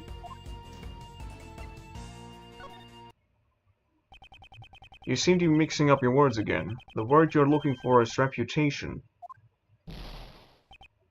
Huh? No one's ever told me that before. Your father, who has strayed from his path, continues to add to his crimes. Even knowing that, do you truly want things to stay the way they are? But, in that case, just what am I supposed to do? You should triumph over your father, who has treated you like a fool. You must stop Blaze before he commits another crime. I never thought of it that way. I want to triumph over Pops. Somehow, it seems he has calmed down once again. Now's my chance to ask him about Blaze's secret. I will give Sebastian the courage to stand up to his father.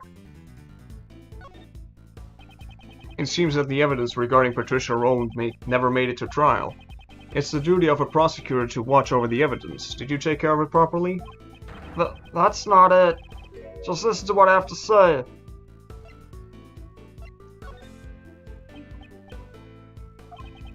I thought I would keep it in the safest place I knew. What have I done? I don't have enough clues.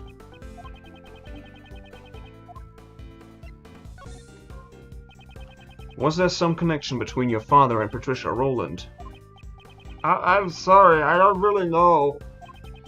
Every tiny bit helps. Can you remember anything at all? I think sometimes they would interact with each other during work, but...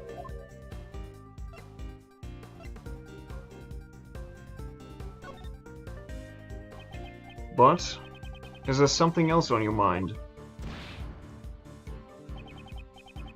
Apparently Pops is the one who recommended Roland to be the warden. Oh my god. Oh? Was there a reason for Blaze to recommend her? Probably because, unlike me, Pops actually cares about her. God damn it, I keep pressing 2. Well, Pops has known her since he first became the chief prosecutor, after all. What was he like when he was the chief prosecutor? Oh, Pops was amazing! He'd look over every single piece of evidence that went through the prosecutor's office. He looked over every single piece of evidence. This could be a major clue.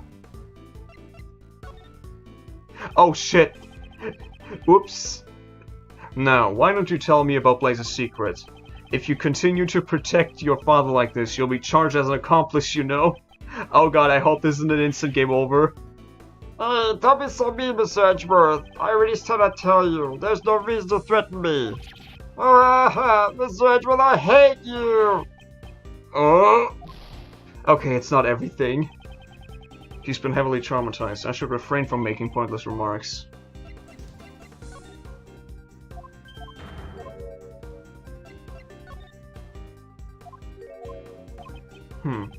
He seems to have become unsettled again. I suppose I should lend him a hand. The place you thought would be the safest. Would that have been in Blaze the Best's hands?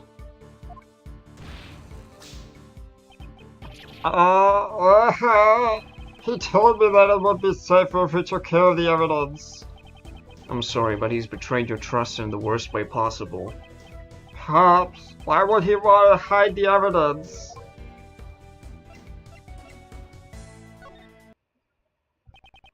Blaze's objective was to have Warden Roland found not guilty by obscuring the truth. Sebastian, you were used by your father.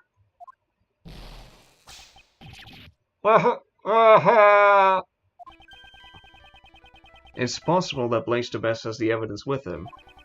Furthermore, we still have no idea where John is. I must return to my investigation post-haste. However... This is all my fault. What am I gonna do now? Seeing him like this, I can't just leave him be. He's still suffering in the gap between his ideal and reality. He will never move on until he figures out how to live his own life. Wow. Sebastian is about to face his greatest trial.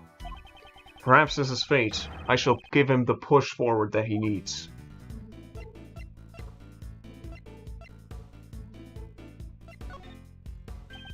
What do you plan to do from here on? But first, I'm returning this red jacket. I'm not fit to wear it. Clothes fit the man. I think that's what Pops used to say. We knew all along I was fake.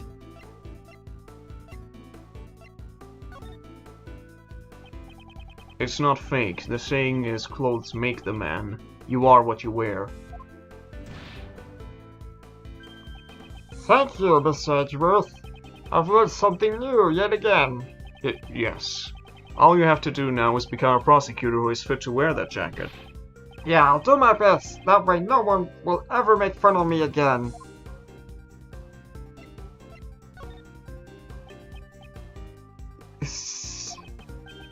But how can I get people to accept me? What do? I don't know what to do. I don't have enough clues.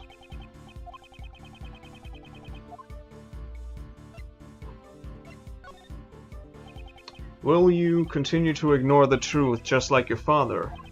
Please, stop it already. I don't want your putty. Just leave me alone. I believe pity is the word you're looking for. Oh, really? I also have my own reasons for wanting to speak with you. There was a time when I, too, did not seek the truth and continued to run away from it. However, thanks to a certain friend, I was able to realize my mistake. That's nice. You're lucky, Mr. Edgeworth. I don't have anyone like that. You may be right about that.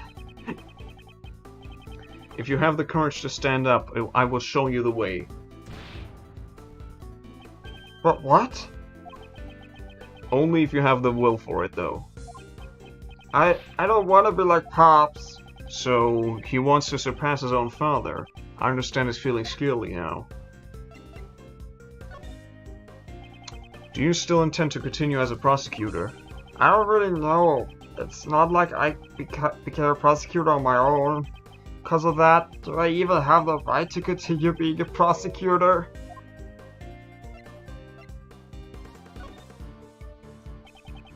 Whether or not you continue as a prosecutor is something you must decide for yourself. What? Only you can determine your path in life. I don't want to stop being prosecutor. Because if I give up now, I know I'm gonna regret it for the rest of my life. So he wants to continue to live as a prosecutor. I shall keep his will in mind. Sebastian says that he wants to surpass his father and continue to be a prosecutor. In other words, he wants to be a different prosecutor from his father. It's the first answer he's arrived at on his own. I'm sure if he has the will, he'll find his way.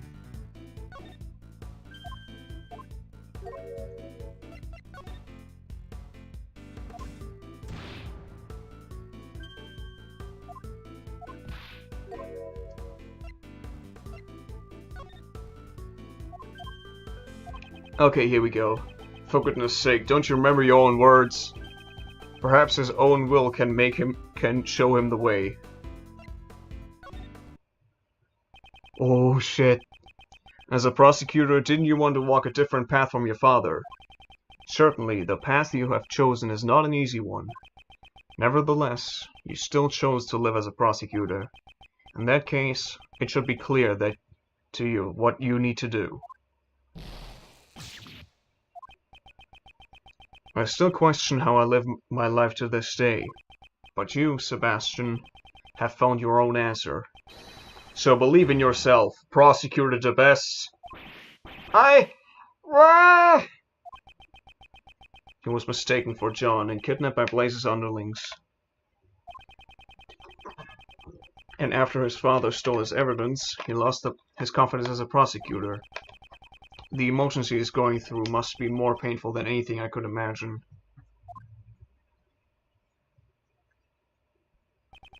It's taken longer than I thought, but with that, it's checkmate. Cool heel.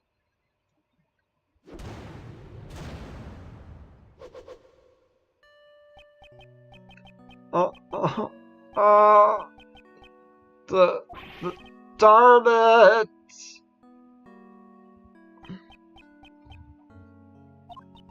He dashed out of here at full speed. It seems if there's one thing he's the best at, it's running away.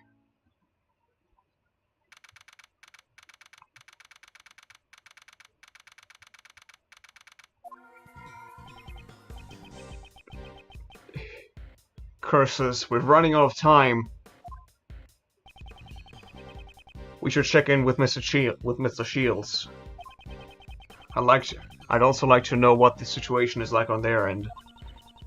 But Mr. the Best ran off again. We'll just give them the new information we discovered. Francisco will take his place.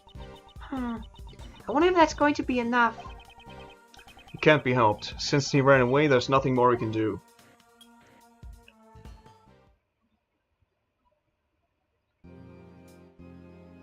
This is good. I bet this is so stupid, this whole prolonging thing. I guess I'll just say it again. If there's no murder weapon, you can't prove the defendant is guilty. Just because we don't have the murder weapon doesn't mean the defendant is innocent. It seems you wish to taste the sting of my whip. Mr. Attorney, this trial, how much longer will it take? Because it feels like it hasn't gone anywhere at all for a good while now. Well, sorry, but that stubborn prosecutor over there just doesn't seem to understand. Until I am satisfied. This whip will lash out at you for as many times as I see fit. By now she's probably whipped me once for every year I've been alive. Miles, what's taking you so long? Even though we're just stalling for time, Uncle Ray can't keep this up much longer. Well, isn't that rude? Whoops, excuse me, phone call. Mind if I take this? I will allow it.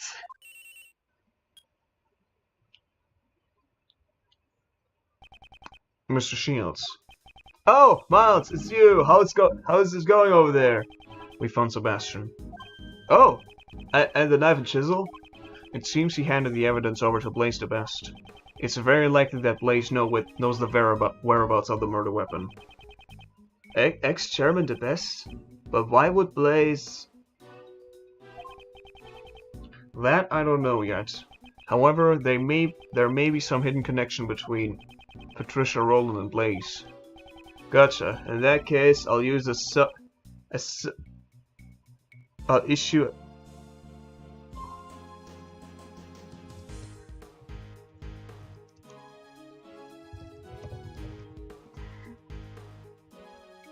Subpoena.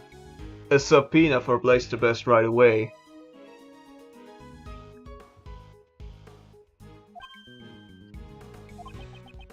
I'll call him personally. I will continue to search for the missing evidence, and for John as well. Try to hurry up, will you? We're at our wits' ends here over here. It feels like the verdict could be handed down at any moment. Understood. How much longer can Judge Courtney's heart hold out? I know she's in a lot of pain. I've got to hurry. So, how's the trial going? Blaze will be taking the stand. I don't know how things will turn out, though. He'll do anything from hiding evidence to kidnapping. He really is nothing but trouble. I agree. We should probably take another look at the evidence concerning him. Okay, leave it to me. First, here's the latest evidence fresh from the scene. There are the gloves from earlier. Oh, there are the gloves from earlier, although I am certainly curious about them. Anything else? The case files from the IS-7 incident. If I recall, Blaze was also involved in this, right? Indeed. He was involved in destroying the evidence. For now, let's keep this on hand. Now then, is there anything else? Of course. Last but not least, we've got this. This is the Yadagarasu's badge. Okay. I'm talking about things related to Blaze. Please be serious. But aren't you always going around presenting random evidence too, Mr. Edgeworth? No. Well, that's... Huh? Isn't that Sebastian? Ah, what are you doing here? Whoa! He ignored us. He came out of the Grand Tower. What was he doing in there? Let's go investigate what Mr. the Best was up to. Yes, let us go. Okay. The hatch is open. It might be Mr. the Best who opened it. Did Sebastian come in here? Mr. Edgeworth, over there! The safe's open. Oh, The safe's open! did he come here to open that? Let's examine it thoroughly. Hydrobot.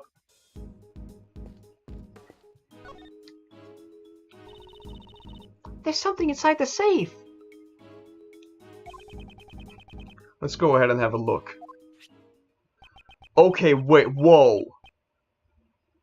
There are some documents in here. It's just a bunch of papers and... Huh? There's a photo here too. This is a picture of... Huh?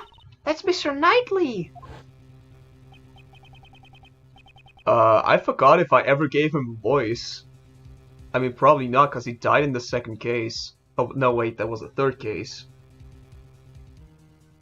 I don't even remember. No, it was the second. It was the second.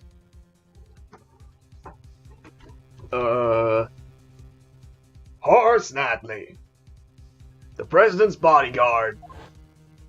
Oh, wait. That was still Edgeworth saying that, I think. God damn it. I didn't even have to give him a voice. Why is this picture here? And what are all these papers for? I don't know. We will have to read the documents to find out. I'm all but certain there is a connection between Knightley and Dogen. Wait, what?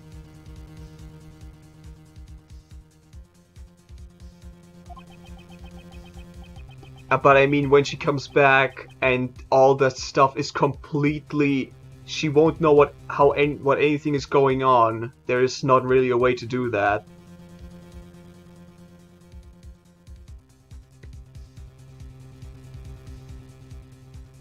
Dogen's chess partner, whose identity remained unknown until now, was actually Knightley all along.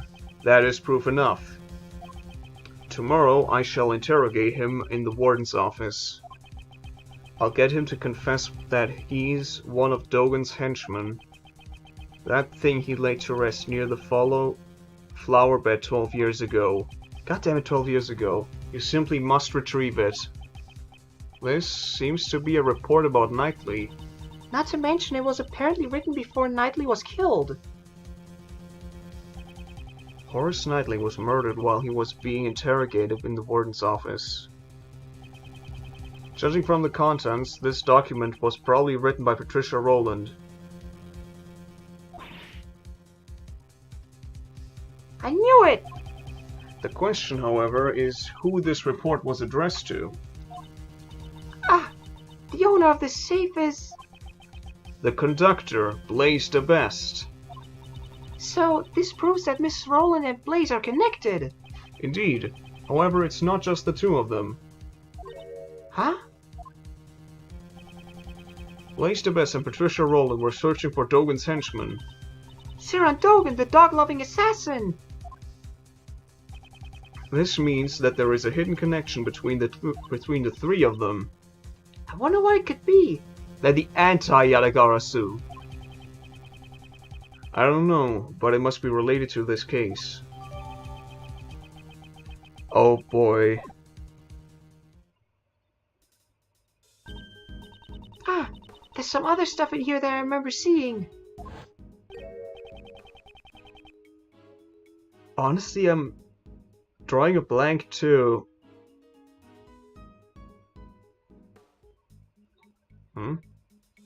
There's something on his finger. Oh yeah, of course. Let's have a closer look.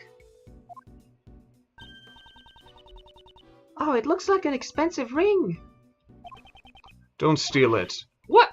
I didn't do anything yet. It's Horace Knightley's. The chessboard and the ring. All of his possessions are inside this safe. So basically all his stuff is evidence from the prison case. Correct. Then the knife and chisel that vanished might be in here too. Let's see. Mr. Knife, Mr. Chisel. They're not in there. I guess it's all just Mr. Knightley stuff. I see. That's too bad. Horace Knightley is dead. Okay, here we go. Edgeworth! This game isn't over yet. You hear me?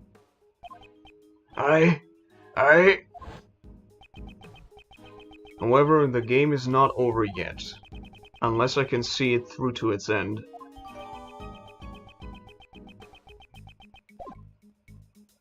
What the fuck? Arrow. Ah, I can't open it.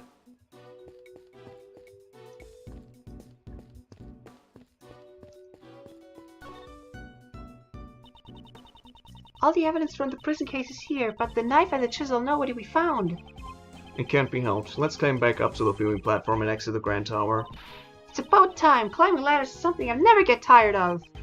I think you're the only one who feels that way.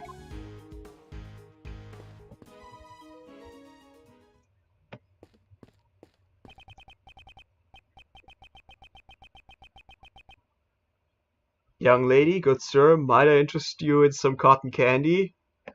I feel like... Is that Larry? Oh my god! There's also ice cream, if that is what you prefer. You! Shelly the Killer! It's good to see you, or well, Mr. Edgeworth. What are you doing in a place like this? As you can see, I'm selling cotton candy. Would you care for some heavenly cotton candy? Even sweeter than death. One bite will send you straight to heaven. That's definitely not something I'd want to buy from the killer. The meaning of my message, have you understood it? I congratulate you on resolving the case, however, can you truly say in good conscience that it has been solved? Have you been spying on us this whole time? Spying? Heavens no! I was simply watching over you. Well disguised as a cotton candy salesman. Isn't that the exact same thing? What is this man's objective? Were you the one who murdered the president? No, the contract with my client has already expired. President Huang is a bit of a celebrity in the world of assassins, you see. Over the years, many attempts on his life were made, and yet he stubbornly lives on. He's a robust man surrounded by flawless security. He even employs body doubles. Body doubles! Body doubles! He's not dead! Robust, that president. Rotund seems more apt. However, it seems this time the president's security wasn't exactly flawless. Mr. Rookin had only just prevented your previous assassination, but this time... I did not kill him. That's a good fucking question. I'd say other. I did not kill him. It is not my principle to kill needlessly. I'm also grateful to Rook, a worthy adversary who was connected to me by fate. Thanks to that man, I did not kill a target who had no value to be killed. Thanks to Rook preventing the assassination. What does he mean? My client deliberately gave me a false target. If it was betrayal most foul.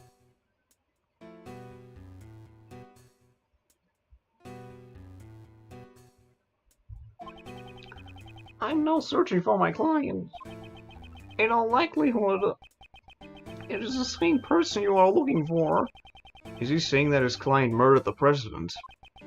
Just who is this person you are referring to? I myself am not allowed to say. It will be violation of the rules. It would be violation the rules. I cannot disclose the identity of my clients. For to do so would create a problem of trust with my other clients.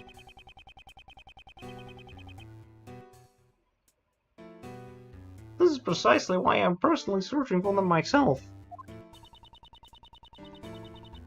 Wait, I think I've gotten his voice wrong over the time. What are you going to do when you find your client? Of course, they shall be rewarded with the punishment most befitting of a traitor. What? That person... What'll happen to them? I will leave that up to your imagination. It certainly won't be anything pleasant. Oh yes, I will tell you just one more thing. 3 days ago, Sir Dogan escaped from prison. God fucking damn it, I will have to voice him again. What? Oh, I have to voice him again now?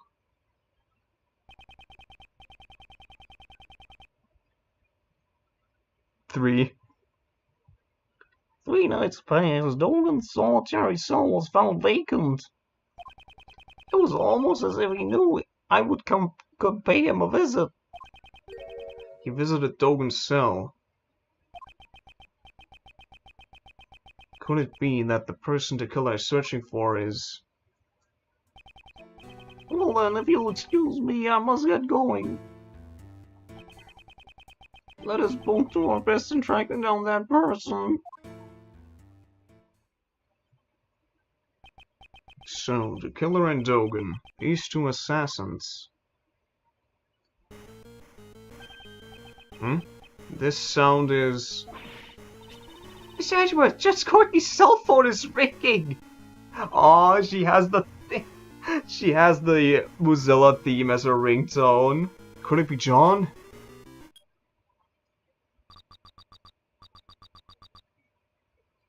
Mr. Edgeworth, how are you doing? It sounds like they're using a voice changer. Who is this? Someone you've been searching for. The one on the red hood. The Red Hood. Are you the person who ambushed Kay? Well, very introduction. I'd expect no less from a foreign prosecutor such as yourself. Miss Edgeworth, I want to listen to this too. Very well, I'll put it on speaker. Oh, I must say that I didn't expect the girl to get amnesia. Hey, what's that supposed to mean? Well, that's not all, you see. Perhaps I should let you in on this, Mr. First. Actually, I also would want to place the best to kill Jill Creed. Ordered Blaze to... What the fuck? What? This must be the person the killer spoke of. I should really thank you, Mr. Edgeworth. You have no reason to thank me. Oh, you have noticed? Boy, that's troublesome, you know. I wanted you to catch Blaze for me. So I took dear little Kay. What? If Kay was suspected, I knew you would investigate the case. And I was sure that the great Lord Edward would be able to catch Blaze. It was all according to Keikaku. And you know, I got the feeling that you had the wrong idea, so let me clear something up. Blaze the Best wasn't the one who kidnapped Miss Courtney's son. Why do you know about the kidnapping? You and Miss Courtney are really quite alike, you know? She even came to visit you at the detention center and got all friendly with you. How could this person know something like that? Judge Courtney was supposed to have visited me using the detective's name. I bet you're wondering how I knew about the kidnapping, right? It's quite simple, really. It's because darling little John is in my care right now. What? Huh? Is this a surprise? If only I could see the look on your faces. Cookie, little Kay, you have to hurry and send him back. You wouldn't want to tarnish the Yatagara's name on your first job, would you? You even know it's my first job? Why does this person know everything in so much detail? Well, I suppose I can't blame you for my mistake. It seems Blaze was after John as well, you see. You see? So there were two kidnappings. He's such a fool, you know. What? Kidnapping his own son instead. Is John there with you? If he is, then I would like to hear his voice. He's here, but I'm afraid I can't do that. You see, he's asleep right now. Oh, what the fuck? But... in that case, there's no way for us to know if you really kidnapped John or not. I suppose you don't have to believe me if you don't want to. What is your objective? Is it to get Patricia Rowland declared not guilty? I'm not guilty verdict, eh? I couldn't care less about that. Yeah, because, like, the way this person talks... it's like, it could be multiple people. So his objective is different from Blaze's. I think I'll keep my objective a secret for now. Well then, I must be going. I hope you enjoy yourself, Mr. Edgeworth. Don't think you can get away with this. Then come and get me. I'll be looking forward to it. That is, if you can bring me to justice. But I really doubt that.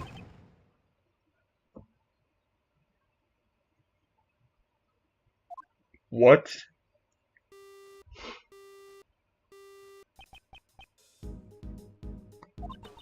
Who in the world was that? I don't know. We don't have enough information.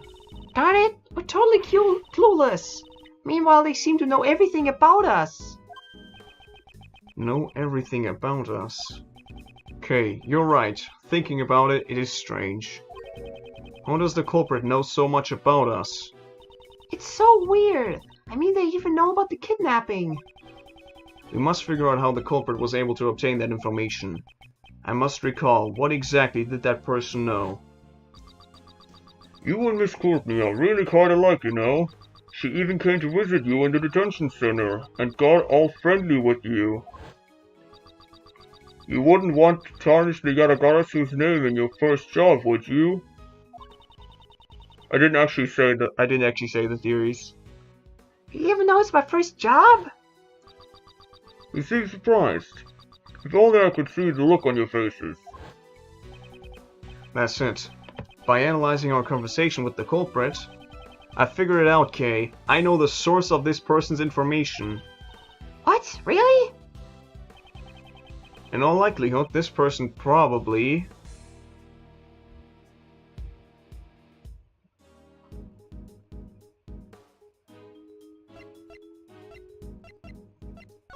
Oh boy, Bishop.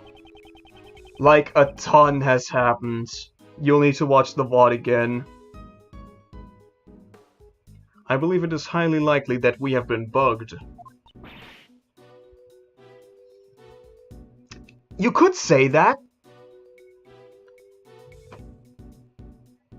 But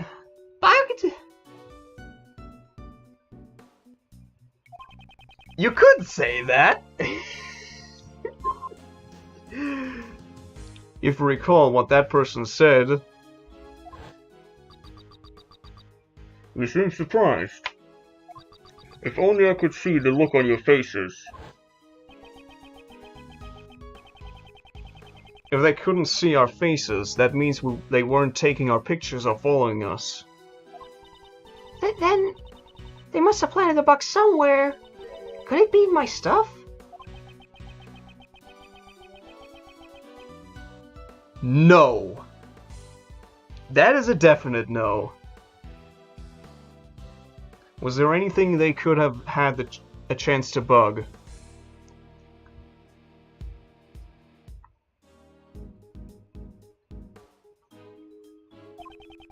There must be a hint somewhere in our conversation just now. That's right. That person knew something they shouldn't have. The conversation between Judge Courtney and myself in the visitor's room.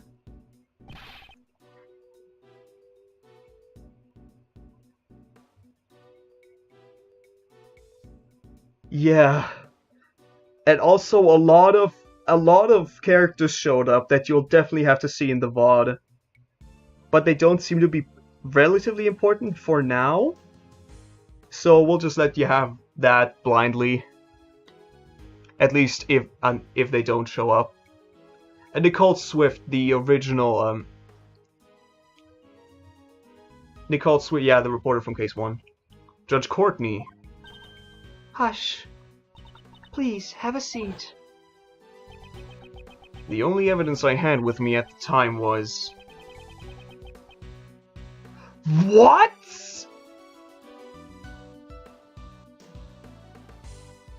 The only evidence I had...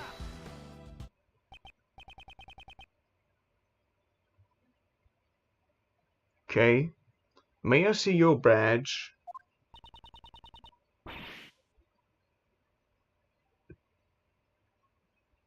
My Yatagarasu's badge? No way! Why not?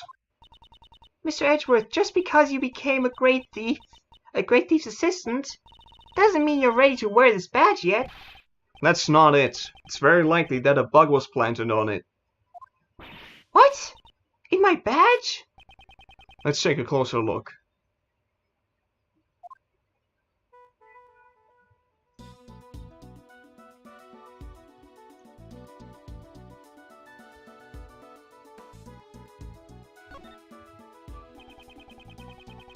It's easier if you just watch the VOD, because that's all something to do with Sebastian. the thing he doesn't want to spoil. I've been wondering about this for some time now. Did you inherit that badge from your predecessor too?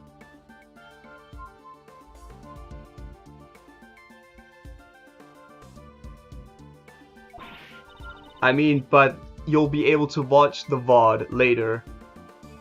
Just like yesterday. Nope, there wasn't one, so I made my own.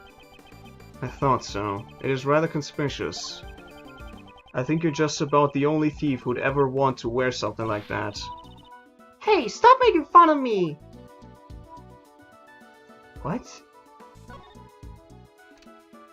What the?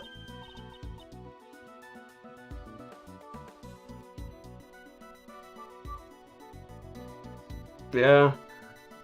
Ah, this is... It seems I was right.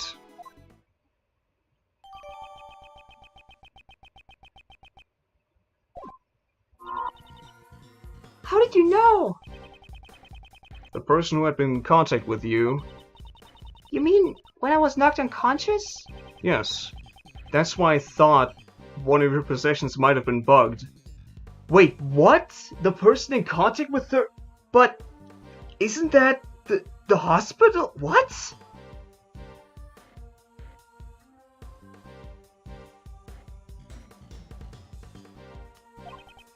However, that person also overheard my conversation with Judge Courtney, even though that conversation took place in the visitor's room, with just the two of us. Yeah, but like, that person said, you see, so it would be Blaze, but you know who also said you see? Fucking Delicia! So who the fuck? Exactly, all the other evidence had been taken away from me. Only the Yatagara's badge remained with me. So this creep's been listening in on us the whole time? Indeed. That must be how they knew about all the information we collected. Does that mean they're also listening in on this conversation? Most likely. Hey, Buster! Kay! Eavesdropping is for cowards! Why don't you come out here and fight us fair and square?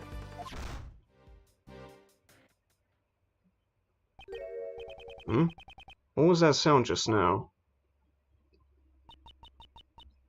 Oh! Huh? That's Nicole! Honestly, y'all scared the bejesus out of me!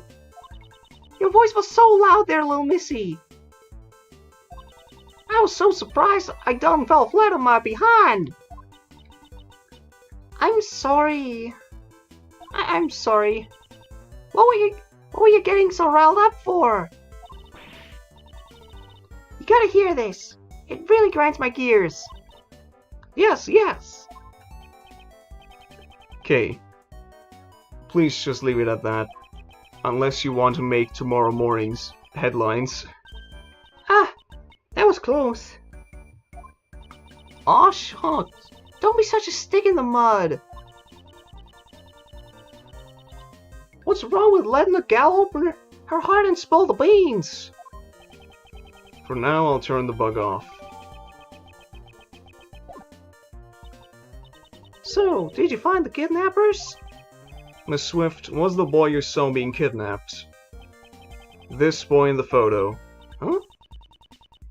Nope, they ain't nothing alike. He had a more stupid-looking face and was wearing college school uniform. I thought so.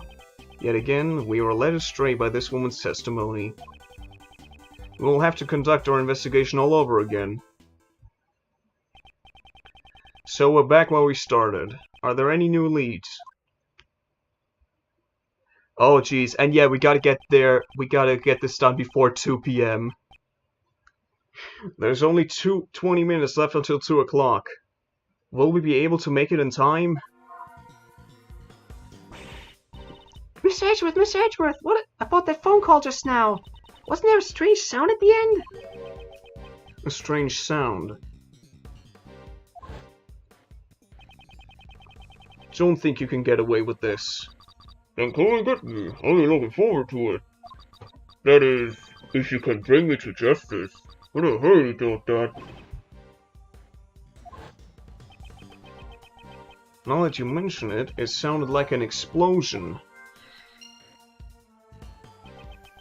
It might be a hint to establish the culprit's whereabouts. I see. The sound of an explosion, eh? I would appreciate it if you stopped eavesdropping on us. Mr. Prosecutor, you're as stingy as ever. First, let's see what she has to say.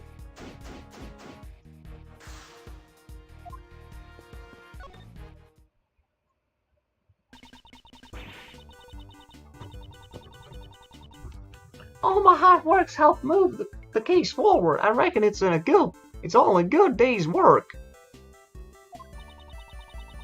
I'm about to say, I'm not so sure about that. We've been chasing after an entirely different person. Indeed, it seems she did not properly examine the photo earlier. What now? Was my info really all that bad? No, some of the blame also falls on us for relying on a dubious information source. It's time for us to regroup and start over. Could you hold on a sec? If you think I'm staying quiet after being called a dubious source, you got another thing coming. Fine then. I guess I'll just have to tell you about the scoop I've been saving. You've been saving a scoop?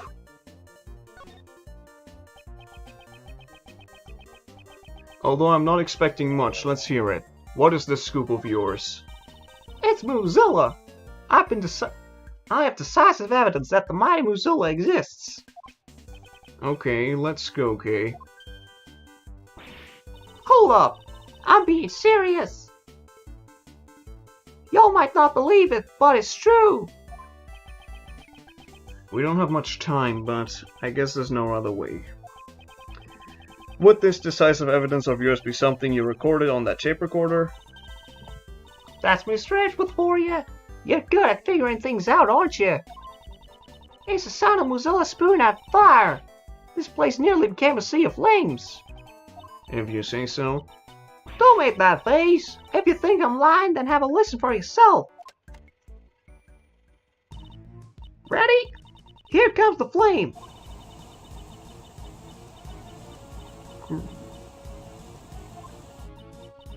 How was that? It's hard to tell over your shouting. But if you say so, I guess they could be flames. Miss Swift, did you truly witness these so-called flames? Well, to tell you the truth, I didn't really see it with my own two eyes. On account of, I wasn't actually there at the time. If Mozilla had appeared, wouldn't you have noticed no matter where you were? Well, I was a ways off. I was using a slightly unusual recording method, so... Could you explain to me this recording method in more detail? Guess I just dug my own grave. Truth is, I'm aiming for a scoop, so I did me some wireless wiretapping. Wait a minute, wireless wiretapping? If there's no wires, how do you tap them?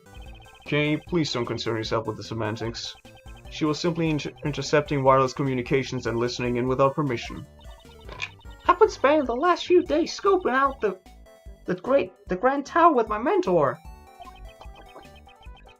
So you were investigating the black market auction. In that case, you naturally would have tapped the immediate area surrounding the Grand Tower. You betcha! But right then and there I hear an ear-shattering roar. Yeah, it's Lotta.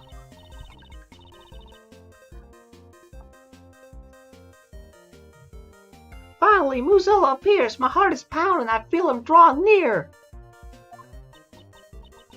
So, everything except the sound is just her own personal impression, right? In the end, it seems that you didn't actually see anything. Well, I reckon writing's more my thing. Anyways, as I continue tuning into the situation... Little Miss K over there almost shatters my eardrums. What the fuck? Eavesdropping's for cowards! Why did you come out here and fight us fair and square? What was that just now? What the... I see. Miss Swift. While you were eavesdropping, you were surprised by Kay's voice and fell over. No, wait, I think she's just like listening to the airwave of the tapper. In other words, you did not hear her voice directly. You heard it via the radio waves emitting by the bug, did you not? What? Then does that mean the one who planted the bug on me was... I was just eavesdropping. I'd never stooped to bugging nobody. Miss Swift, do you mind if we borrow that tape for a while? Oh, just what are you... just do what you please already.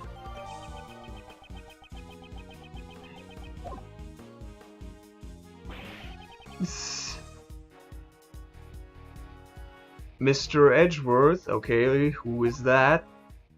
Wait, what? Oh god. Those two voices again. And isn't that Gumshoe down there? Mr. Keys, Miss Berry.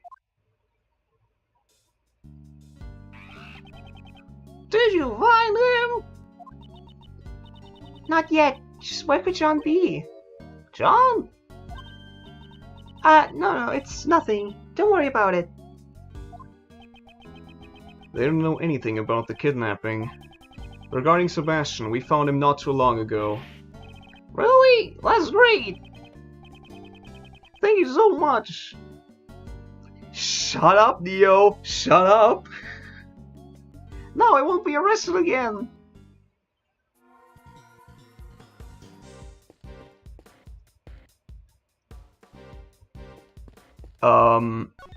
Hello? Gummy, why are you running away? Detective Gumshoe? When Mr. Edgeworth gave up his prosecutor's badge, I just didn't know what to do. Detective Gumshoe, don't follow me. And then I began to think, if Mr. Edgeworth isn't a prosecutor anymore, does that mean I'm no longer a detective? But that's not true. Even without Mr. Edgeworth, I'm still a detective, and investigating is my job. Detectives don't investigate for the sake of prosecutors, pal. That's why, even if I'm on my own, I won't stop investigating. So you've been investigating by yourself? Then perhaps, at that time... You should thank your former subordinate. He gave me some valuable information which may save Kev Faraday. Detective Gumshoe did. So, Jill Crane's autopsy report. I went to the detention center to see how Kay was doing. That's when I heard. When you get to where I am, you can just create your own truths anytime you want. Kay Faraday is the culprit. That was the truth I simply manufactured out of thin air. Good, very good. That face, that expression. You heard that conversation. That's right. And that's why I looked over the evidence again myself, sir. Gummy, that's amazing! So it was you who saved me. Kay, I'm really glad you got your memories back. Thank you. Do you get it now? I can investigate on my own. Gummy, don't run away! You've already proven that you can investigate on your own. After all, you saved me. Detective, I need your help. Currently, I'm not a prosecutor, nor am I much of anything else. Even so, I will pursue this case. I ask you not as a prosecutor, but as a friend. Detective Gumshoe, will you help us? Oh, shit. Oh, please, cut it out, sir. Gummy!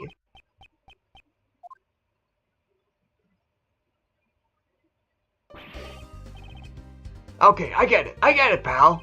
I can't bear to see Mr. Edgeworth bowing his head to me like this. Gummy! Thank you, Detective. What do you want me to do, sir? Detective Gumshoe, please tell me what you found in your investigation so far. Roger, leave it to me, sir. I have 3 things to report. First up is about case clothes that were sent to the crime lab. Oh, they were in the crime lab, yeah. A policeman? What? Traces of an extremely powerful sleeping drug called Sleepy Zeezy were found on them. So that means after Kay was drugged at Gourd Lake, she was brought to the roof of the Grand Tower. That's right, sir! Now for item number 2, the footage from the security camera at the Grand Tower's elevator.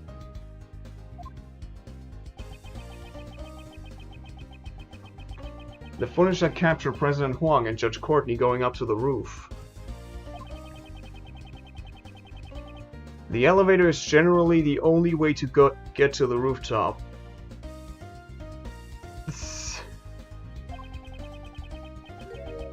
And if the elevator was used, the person who used it would be caught on camera.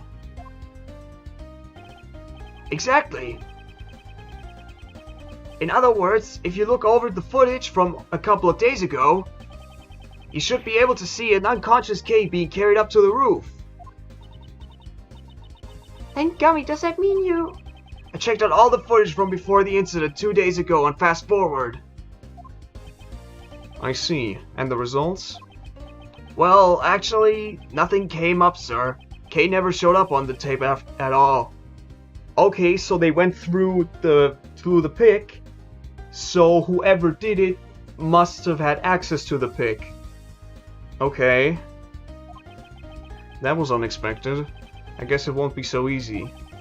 How was Kay brought up to the roof of the tower? I should take a moment to carefully consider the possibilities. Yeah, we're currently at 2:30. Well then, let's hear your third and final report.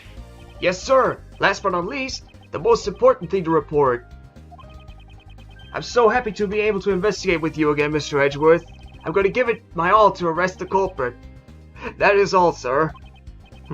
I apologize for putting you through so much, Detective Gumshoe. However, that was your most important report. It had nothing to do with the case at all. I would have preferred something that's actually useful. That merciless attitude. That's the Edgeworth I know, sir. Mr. Edgeworth I know, sir. A young boy has been kidnapped. I want you to help us search for him. A kidnapping, sir? The victim is a boy by the name of John Marsh. Ah, that kid with the horns! Yes, do you know about him? I saw that boy myself, sir. Was that this morning? That's right. He came out of that trailer over there, and then he walked towards the garbage pickup area. The garbage pickup area? It's right over there, pal. With some garbage waiting to be picked up. That's where all the trash from the Grand Tower's offices is collected.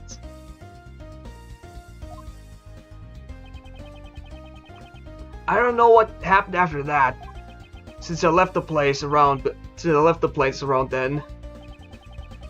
It seems you must investigate the garbage pickup area. Oh boy.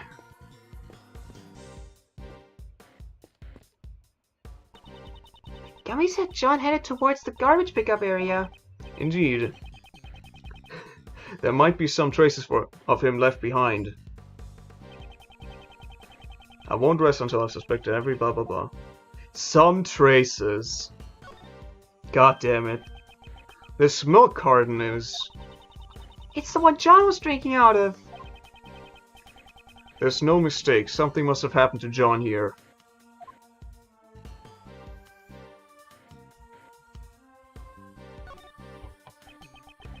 Garbage pickup time is at 11 a.m., so that's why there's no trash. When I looked here earlier, the place was overflowing with garbage, sir. Garbage? Oh boy.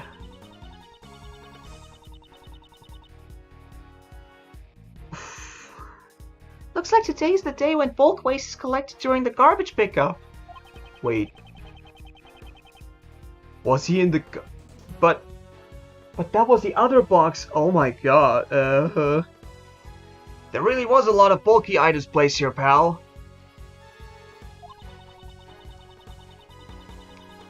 The garbage truck's compactor can crush any kind of garbage to dust.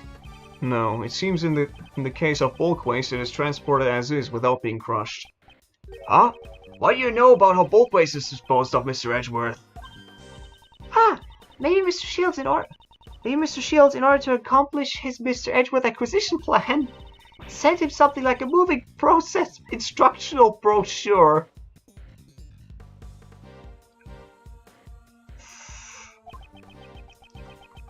There are times when you're so sharp it's scary, although they're few and far between. Combined with Detective Gumshoe's testimony, the chances are high that John was attacked at the garbage pickup area. Wow! If it was here, there wouldn't be many witnesses. But why would John have come to a place like this?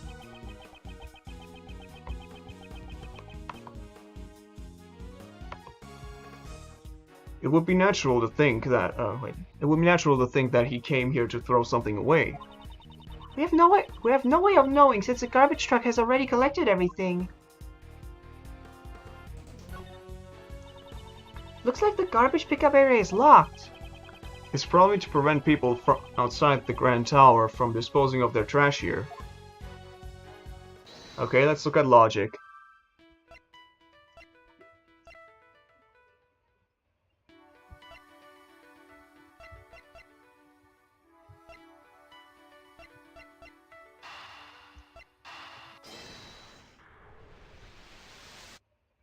Yep. The only vehicles that came through the plaza this morning were the taxi and the blue truck. And Mr. The Best, who was kidnapped in that taxi. Yes, meanwhile, John was attacked in the garbage pickup area. And the garbage was collected from there at 11 a.m. Ah, I got it, sir! The blue truck was actually... That's right. The blue truck that came through the plaza was a garbage truck. However, be that as it may, the officer who gave us this information made no mention that the blue truck was a garbage truck. Talk about careless. How could someone mistake a garbage truck for a normal truck? That's not it, Kay. Today was the day for the collection of bulk waste. I suspect it was a standard truck without a trash compactor that came by to collect the trash. John was taken away by this garbage truck. And where do garbage trucks go? To the dump, of course! Hold up! The culprit was disguised as a garbage collector, right? Then the truck was probably fake too. How do we know they really went to the dump?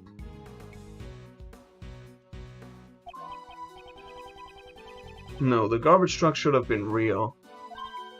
Eh? What is that?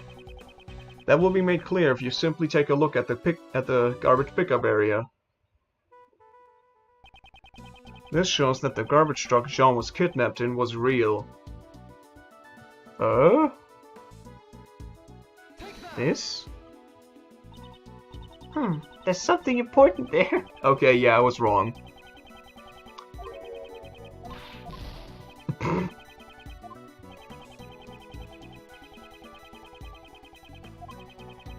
We have yet to find out.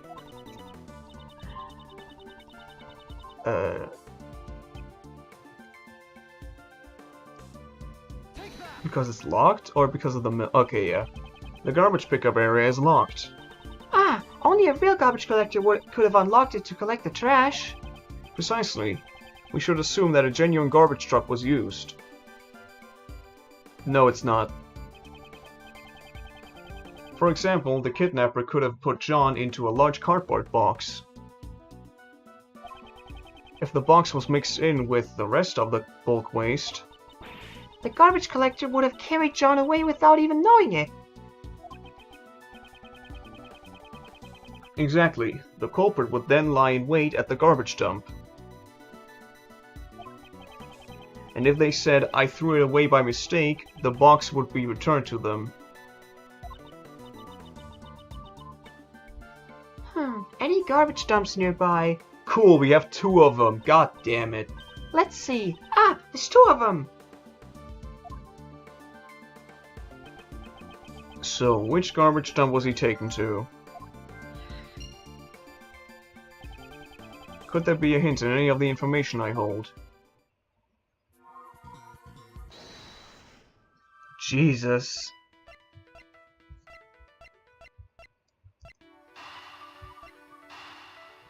The explosion? Yeah, no. Wait, no. The footprints? That doesn't make any sense. Okay. Footprints and explosion? That's the last possible combination I have. Yeah, no, we need more logic, god damn it.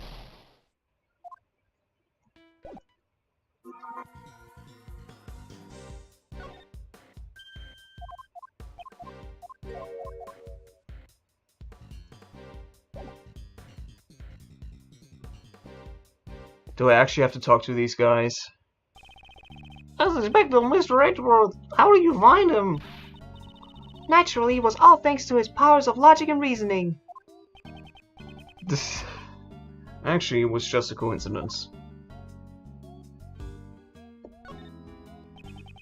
I guess we weren't any help at all, were we? Don't be silly, of course you helped. Really, thanks a lot. Where were you guys searching, Simon?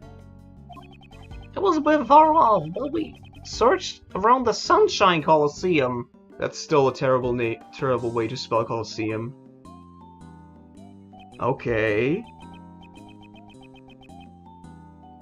The Sunshine Coliseum, so they were by the shore. There were a lot of people at the event there, so I thought I might have gone as well. An event? Sounds like fun. Is it a festival? I want to go too. It was a lot of fun. There were food stands, fireworks, and much more. Simon got worn out by all the people in the crowd pretty quickly, though. God, I hate doing her voice. It's so shitty. You don't have to tell them that. It's settled. Once we wrap this case, let's all go there. What? That's a point of logic. Okay. At any rate, I'm glad you were able to find him so quickly. Why is that? The truth is, our circus show is about to start soon. So I didn't think we would have been able to help out with the search much longer. Sorry to burden you with this when you also need to prepare your own performance. He has a monkey. That's his talent. No, it's okay. Please don't worry about it. After all, I also didn't want to get arrested again. I'm so relieved you were able to find him, Mr. Edgeworth. Yeah, but the warden still hasn't been declared guilty yet. What?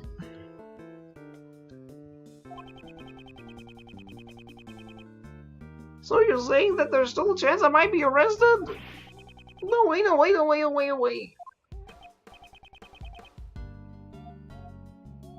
Okay, please don't tease him.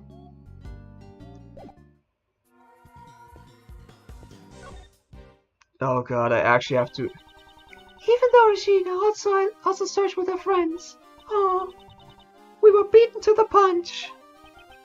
By friends, does she mean her animals?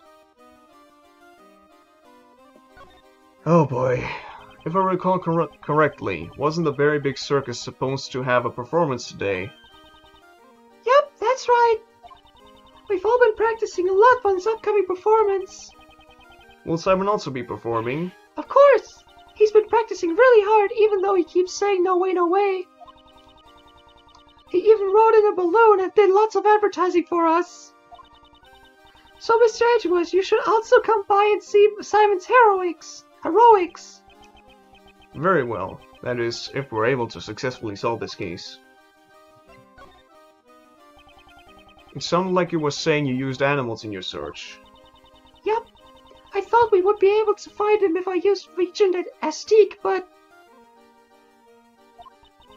Simon said, no way, no way, no way, and stopped me. No fun.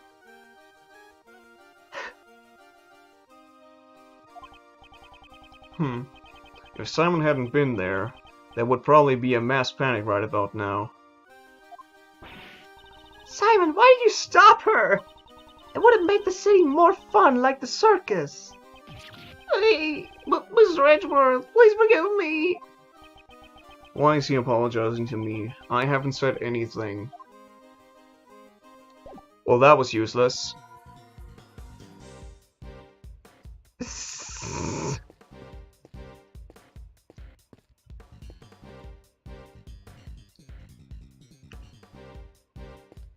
You should see it though, every time a new woman comes up, I die.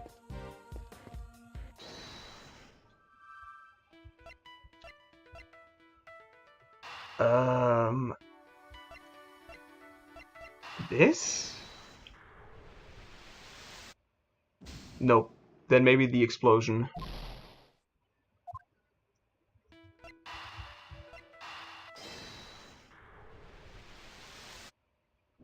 Okay, yeah, the explosion. Mr. Keyes, didn't you say that there were fireworks at the Colosseum earlier? Oh? What about them? Were those fireworks set off during the day? Yeah. Even just while we were there, a bunch of them were set off. What is it, Mr. Edgeworth? That explosion sound we heard at the end of the kidnapper's phone call could very well have been the fireworks. Ah! Don't think you can get away with this. Then come and get me. I'm looking forward to it. That is, if you could bring me to justice. But I highly doubt that.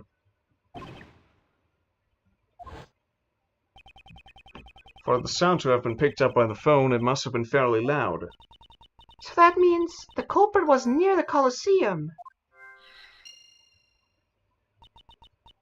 Even so, I bet the fireworks could be heard in lots of places around the Colosseum. Indeed, it would be impossible for us to search the entire area by ourselves. If only we could have the police lend us a hand. And there we go.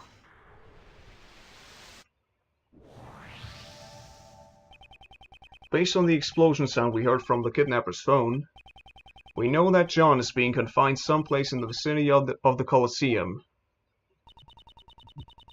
One of the garbage dumps is right next to the Colosseum.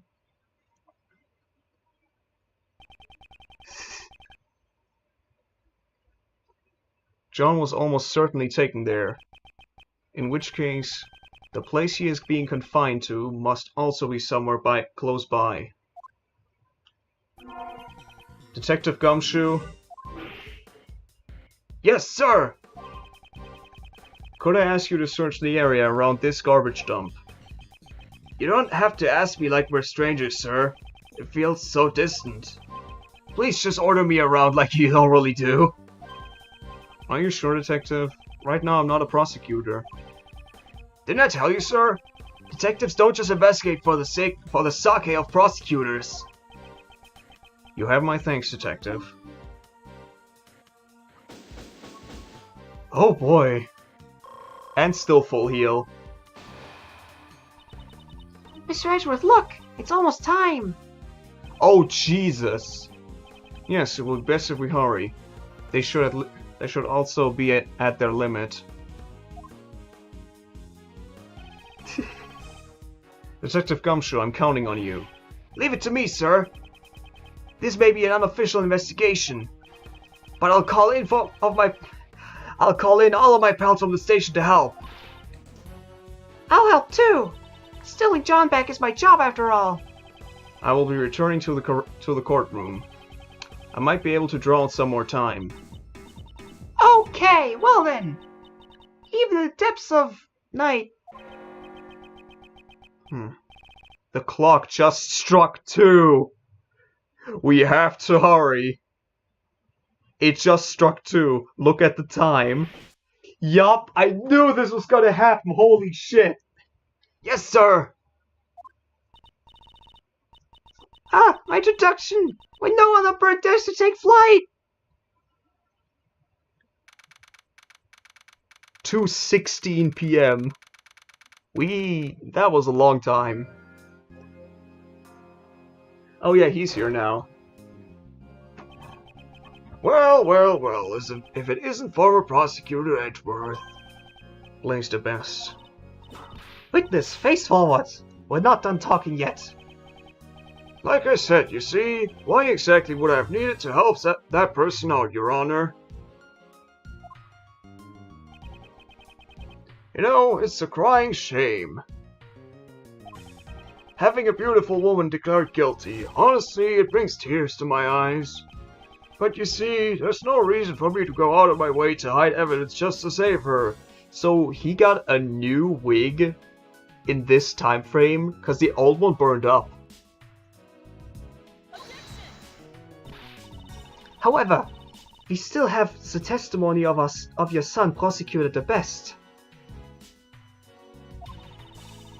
He testified that he handed some evidence over to you. Well, I haven't the slightest clue what he was talking about. I simply can't imagine why Sebastian would have said something like that, you know?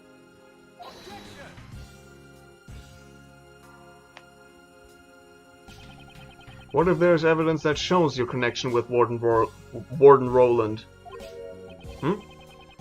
And just what do you think you're doing, former Prosecutor Edgeworth? I was under the impression that you were no longer in any position to stand in court. Miles Edgeworth, how dare you barge into my prosecutor's bench? Francisca, I'm sorry. I need you to lend me the bench for a little while. Yeah. What are you saying? Judge Courtney, I've brought vital evidence related to this case. Your Honor, please allow me to testify. She'd never allow it. Courtney Pie, Uncle Ray also asked that he be allowed to testify. There are no objections from the prosecution either, right? Understood. The prosecution also has no objections.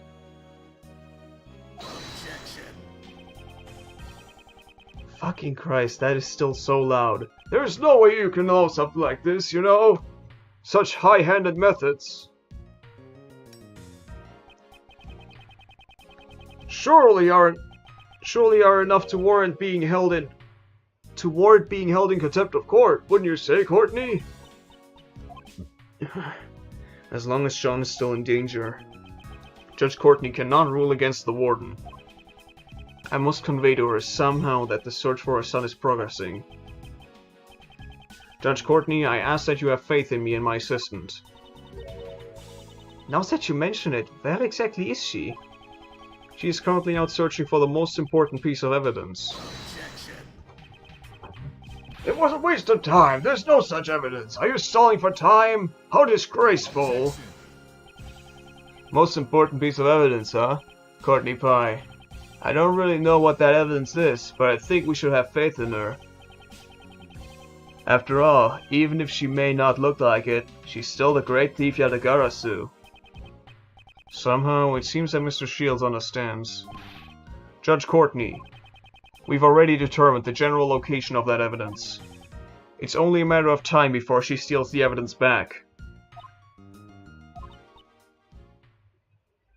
I understand. Then I should give you special permission to testify. Thank you, Your Honor. This is ridiculous! This vital evidence that you have found. Please present it to the court. Blaise the Best and Patricia Rowland are somehow connected. Allow me to present the evidence that proves it. Which piece of evidence shows the relation between Patricia Rowland and Blaise the Best again?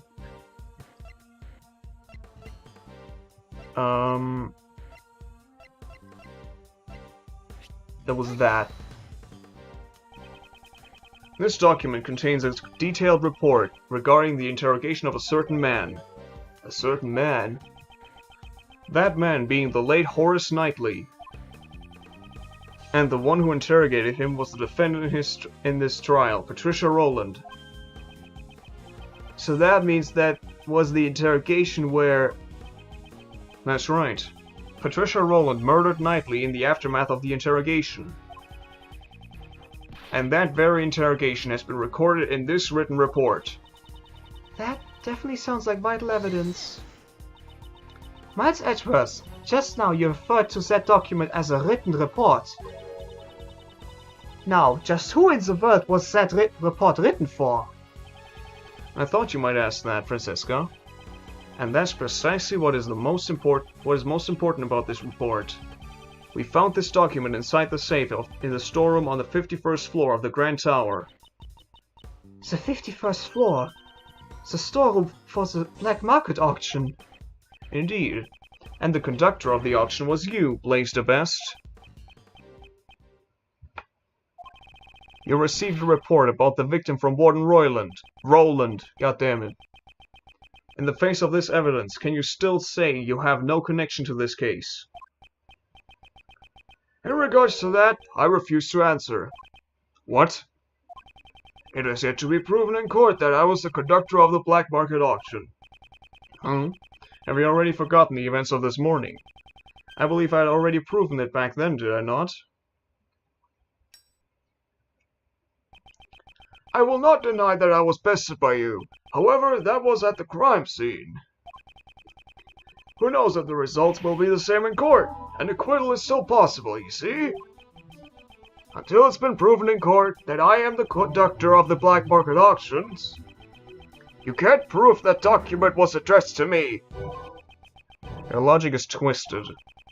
That's not very nice, you know. My logic isn't twisted, is it, Courtney? Don't you feel the same way? It was quite unlike you to allow former prosecutor Edgeworth's statement just now, you know?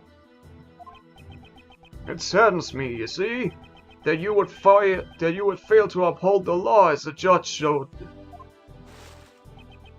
In fact, I'm so upset by this, I may have no other choice but to use my last resort, you know? Oh God.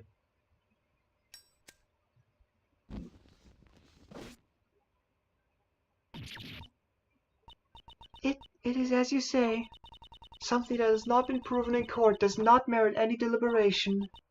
I will have to overrule Mr. Edgeworth's claim. As I thought, until John has been rescued. You see, the truth at the scene and the truth in the courtroom are two very different things. So you're saying the truth can be distorted in court as long as it's for your sake. What a horrible thing to say. I don't drink. I'm not distorting the truth or anything like that, you know. If a not guilty verdict is handed down, then that becomes the truth. That's all it is, you see. It's useless. There's nothing we can do unless the missing evidence turns up. Now then, Courtney, why don't you deliver a not guilty verdict and let's get this over with. After all, that evidence isn't gonna show up anytime soon, you know?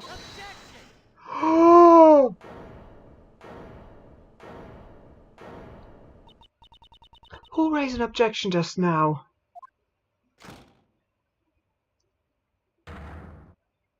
I'm gonna fuck you up, Daddy! Pops! Sebastian! Why do you come back here, now of all times? Sebastian, what is the meaning of this? Just where were you and what have you been doing since you abandoned your own trial? I'm sorry, I was, Such an act is unbecoming of a prosecutor. You should be ashamed. Well... Sebastian, you still don't get it, you know? This court is no place for a sniveling child such as yourself. Pops, God,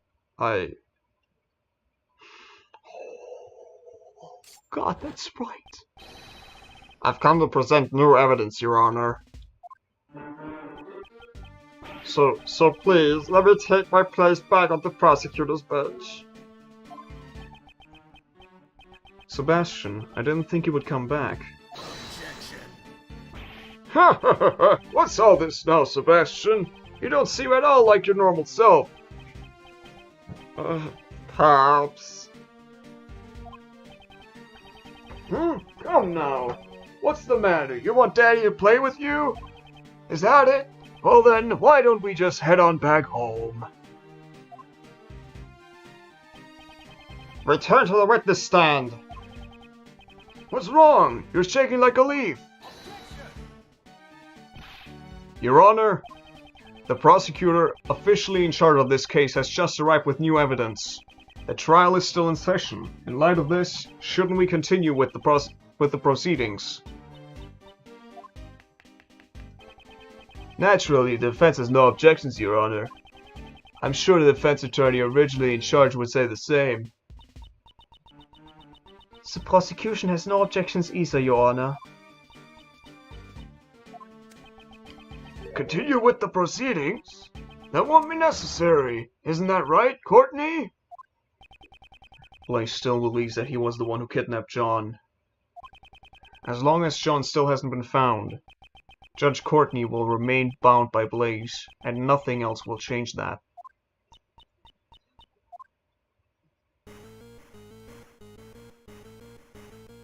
Oh shit!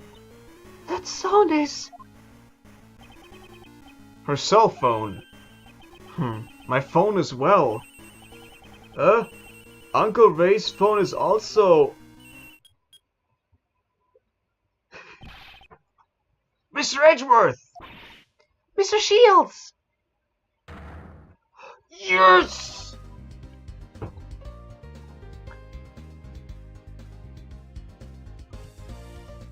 We found John, sir! We've rescued John! Excellent work, Detective. That kid was the most important piece of evidence, right? Way to go, Kay. I wanted to spread the word quickly, so I had everyone call.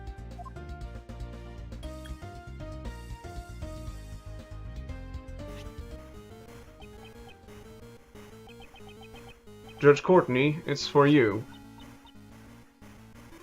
Oh. Yes, I see. I'm so glad you're safe. Make sure you properly thank everyone, okay? Be careful and come home safe.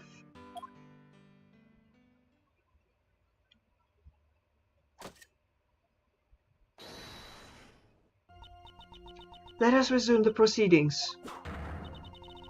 Now that I may once again swing my gavel to my heart's content. Huh, you're kidding, right? This is just a sad joke, you know? Witness, this is no joke. Please return to the stand. Prosecutor the best as well. Promptly return to your seat at the prosecutor's bench. Yes, Your Honor.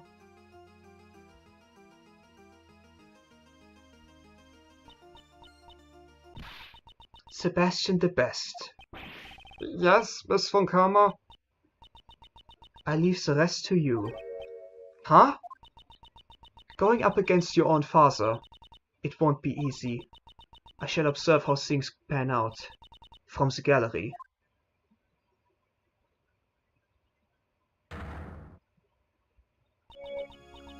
Now then, allow me to ask once more, is the prosecution ready? Prosecutor the best, what is this new evidence you wish to present? The missing knife and chisel, Your Honor. You mean they finally been found? Prosecutor the best, is this true? The knife and chisel. I wasn't able to find them. I searched and searched. I really did, but I was already too late. Too late?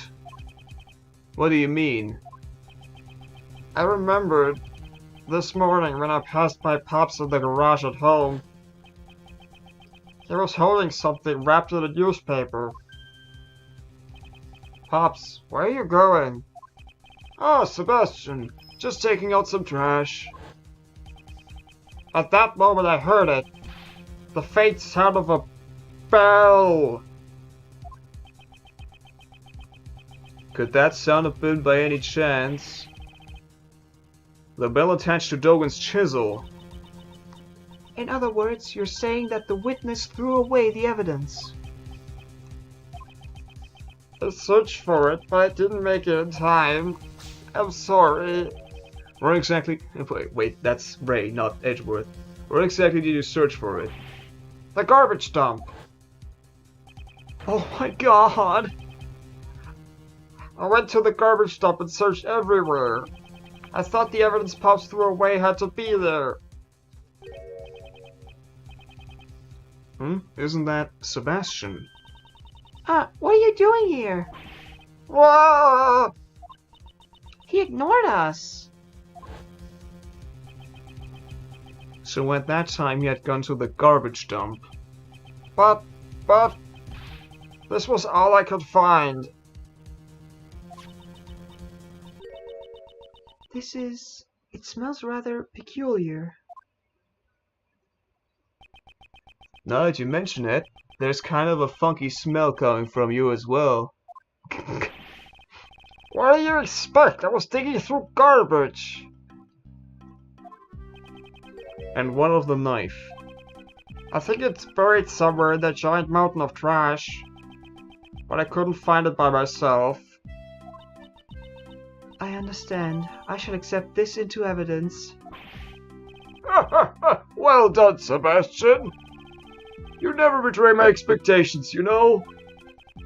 You searched so desperately through the garbage, and that's all you have to show for it. Oh, what a tearjerker. I'm tearing up already. Objection. It's a bit too early for tears, don't you think? We haven't examined the evidence properly yet. I think it's just a pointless waste of time, you know? I'm counting on you, Sebastian, Miles. Show him that the truth can be exposed in court and take him down. Mr. Shields is backing us up. Now all we need is a breakthrough. Prosecutor the best, let's take a closer look at the evidence. Right.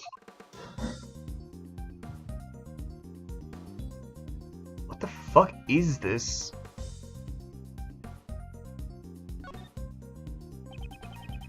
Let's have a look inside. It'd be great if we could find some kind of proof. Oh, it's just like... Okay! This is the bell that was attached to Dogen's chisel. Are there any traces left behind on it? It's no good. There's not a single smudge on it. What did you find, Prosecutor the best? Did you even find anything? Darn it! Of course you'd find nothing. Something like that can't be called evidence, you know? All it is trash. It may be sad, but that's the truth, you see? Was Sebastian's effort all for naught? Indeed, this spell does not seem to be valid evidence. However... Mr. Edgeworth, are you really giving up? Calm as always, Edgeworth. Quite unlike Sebastian here. Well then, is the prosecution finished with its argument?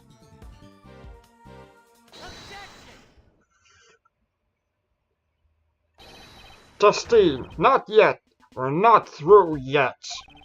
There's still something we haven't examined. You're still not giving up? Struggling in vain's not cute at all, you know? It seems Sebastian hasn't given up yet either. I was just thinking the exact same thing. The last item remaining. Is it trash or is it evidence? If we don't examine it, we'll never find out. The item I'm thinking of is...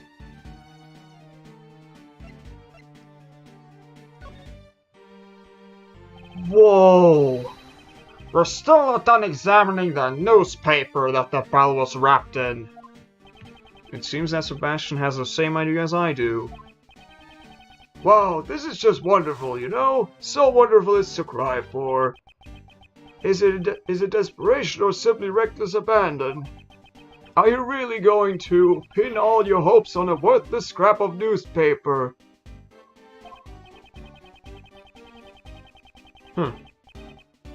We won't know for sure whether or not it's worthless until we examine it, will we? Sebastian, let's examine it post-haste.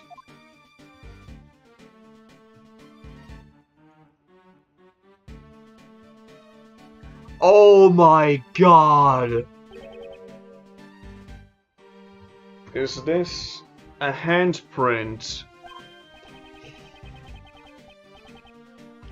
Okay, yeah, there is something, okay, yeah, Neo has to explain it, so it makes sense to you, Bishop. There's something greasy on here too. Is it oil? Judge Courtney, we'd like to request a fingerprint analysis of this paper. Really? Actually, let's just... Yeah, it's these gloves that were found in like yeah, like just I'm not sure how to explain it. Fine. Could you please summon someone from forensics? Your request is accepted. Contact the lab at once. Reporting. These are definitely fingerprints. However, it's from a glove. What? Didn't I tell you? It's nothing but a worthless scrap of paper. Oh my god. Where is the lie? Just think about it, you know? When handling important evidence, what kind of idiot wouldn't use gloves? Oh wait, wouldn't that be you? The idiot who doesn't know when to give up. That's pretty harsh talking to your own son like that. What's wrong with calling an idiot an idiot? If you want to be the best, you have to be heartless. I have no compassion for worthless individuals, not even my own son. Pops, You know, I've always called yourself a genius prosecutor. You've always called yourself a genius prosecutor, haven't you?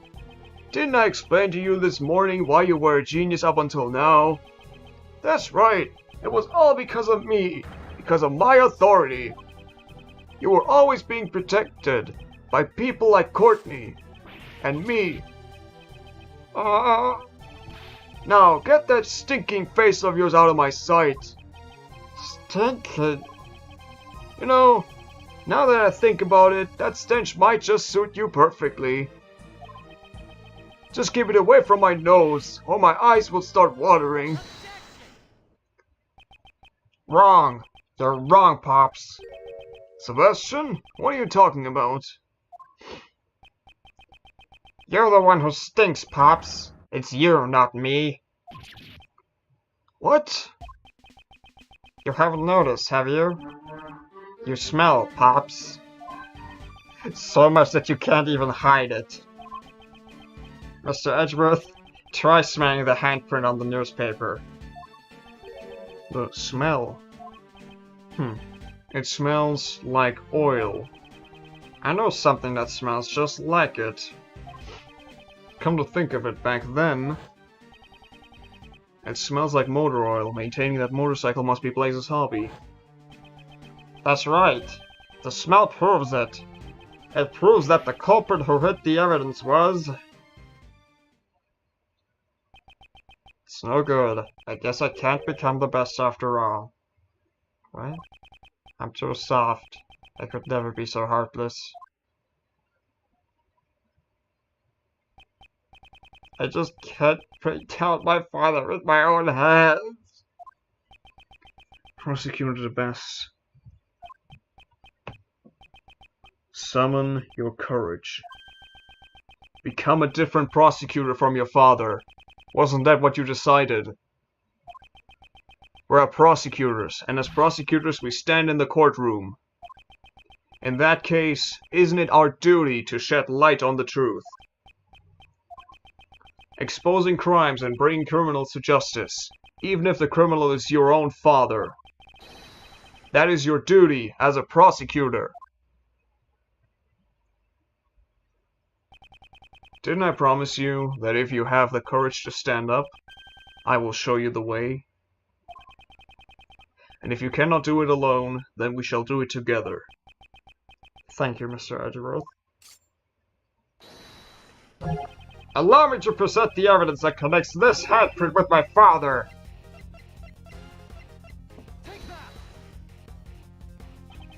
This is the smell of motor oil, the kind used for maintaining motorcycles. Both myself and Mr. Edgeworth have smelled the exact same smell before. Blaze the best. It was in your garage. And wouldn't you say these fingerprints have a rather peculiar shape?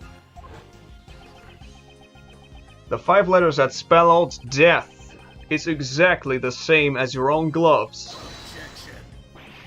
Ha ha ha! You can buy gloves like that from anywhere! It doesn't prove a thing!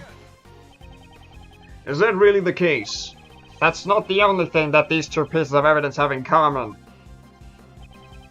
The fingerprints on the newspaper that was used to wrap up that bell, and Blaze's mechanic's gloves. This is the unmistakable similarity they both share.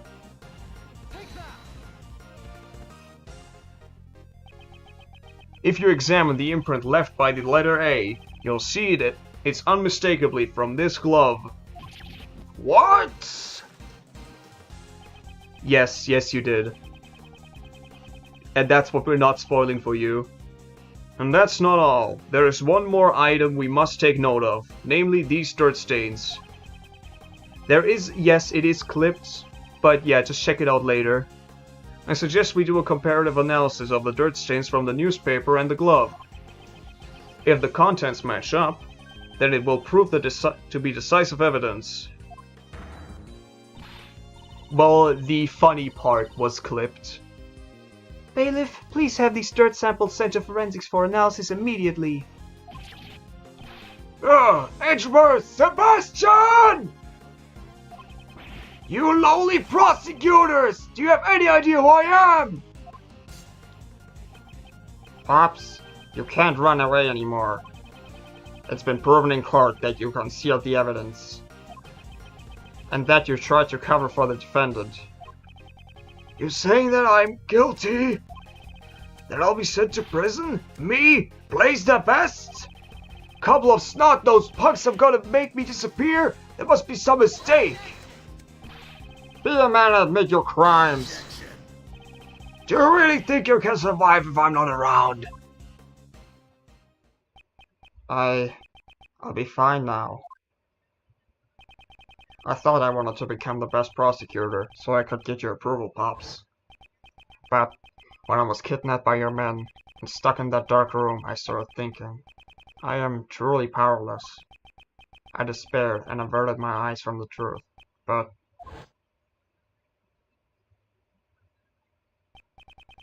at that moment, Mr. Edgeworth stepped in and showed me the way. And now, I am no longer just a child chasing after his father's approval. I've become capable. I can find evidence all on my own now. What? My men kidnapped you? Why were you... Pops, I'll show you the truth you never knew. Through this trial. Sebastian, how dare you speak to me like that? You should have just stayed as an idiot, son. You may have hated me at the very end, Pops. To the very end, Pops, but I've always looked up to you.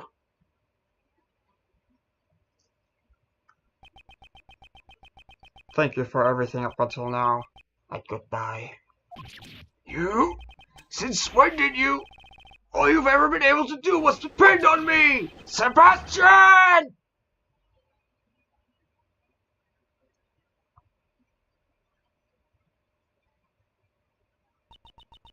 It has been established that the evidence was concealed by Blaze the Best himself. A judgment regarding his concealment of evidence shall be delivered at a separate trial. The missing chisel and knife have still yet to be found. However, once a search of the waste disposal site is underway, they will surely be discovered. The knife will be found? What will happen to me if it's found? No need to worry. You'll simply receive the punishment you deserve for your crime. Punishment for me? Blaze, what in the world are you doing? You... After all your boasting about being able to create your own truths and not guilty verdicts. That's why I contacted you immediately after the prison incident in the first place. And to make matters worse, you even kidnapped the wrong kid. I just can't believe this. You really are completely useless. That was certainly a violent outburst. But you heard her, Prosecutor the Best. Yeah, she got flustered and said a bunch of important stuff, right? Indeed, that's correct. He still doesn't seem very sure of himself. Very well, and with that, this court is adjourned. What the fuck? What? Huh? Who are you?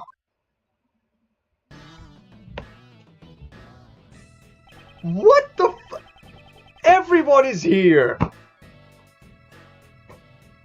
Judge Courtney, it's still too early for a happy ending. Long Shi says, the end of the trial is not always the end of the case.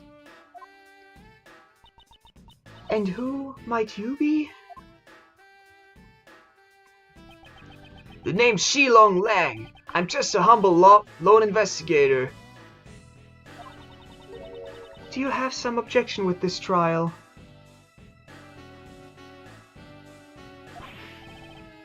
Ha! Not a chance! The defendant there has a heart as black as a moonless night. Lang, don't tell me you're the one from 12 years ago. 12 years ago. You got it! Ain't this nice? Now we are finally going to prison where you belong.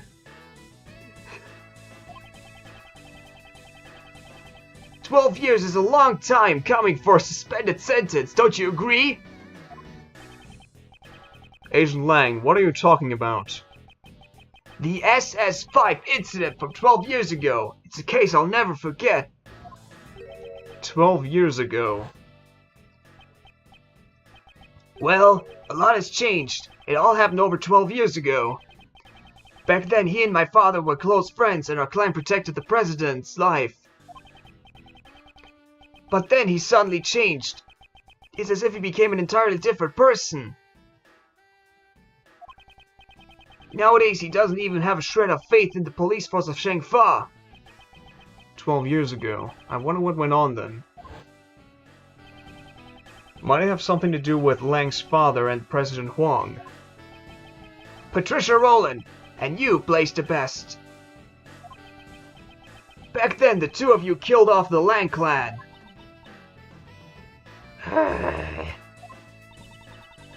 Were you involved in the incident 12 years ago? That's right, I was. However, I'm not here to chase after the ghosts of the past. I'm here for you, Justine Courtney. Me? You, and one other.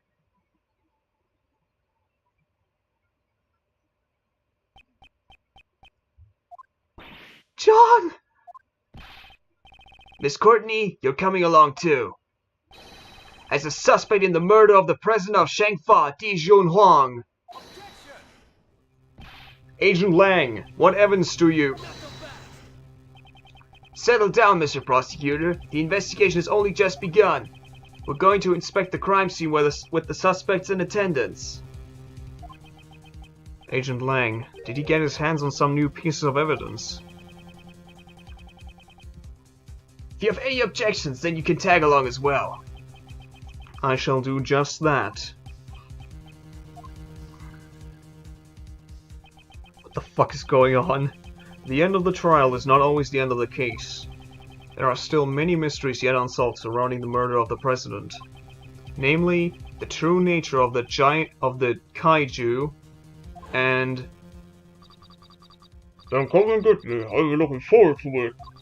That is, if you can bring me to justice. But I highly doubt that. the true identity of the person and on the other end of the phone. Wow.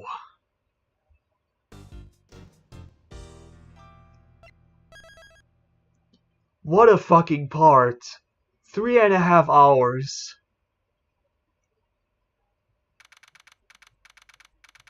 Well,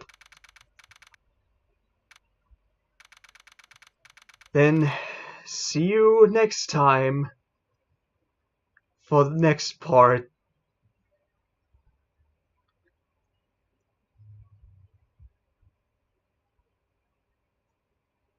Oh boy.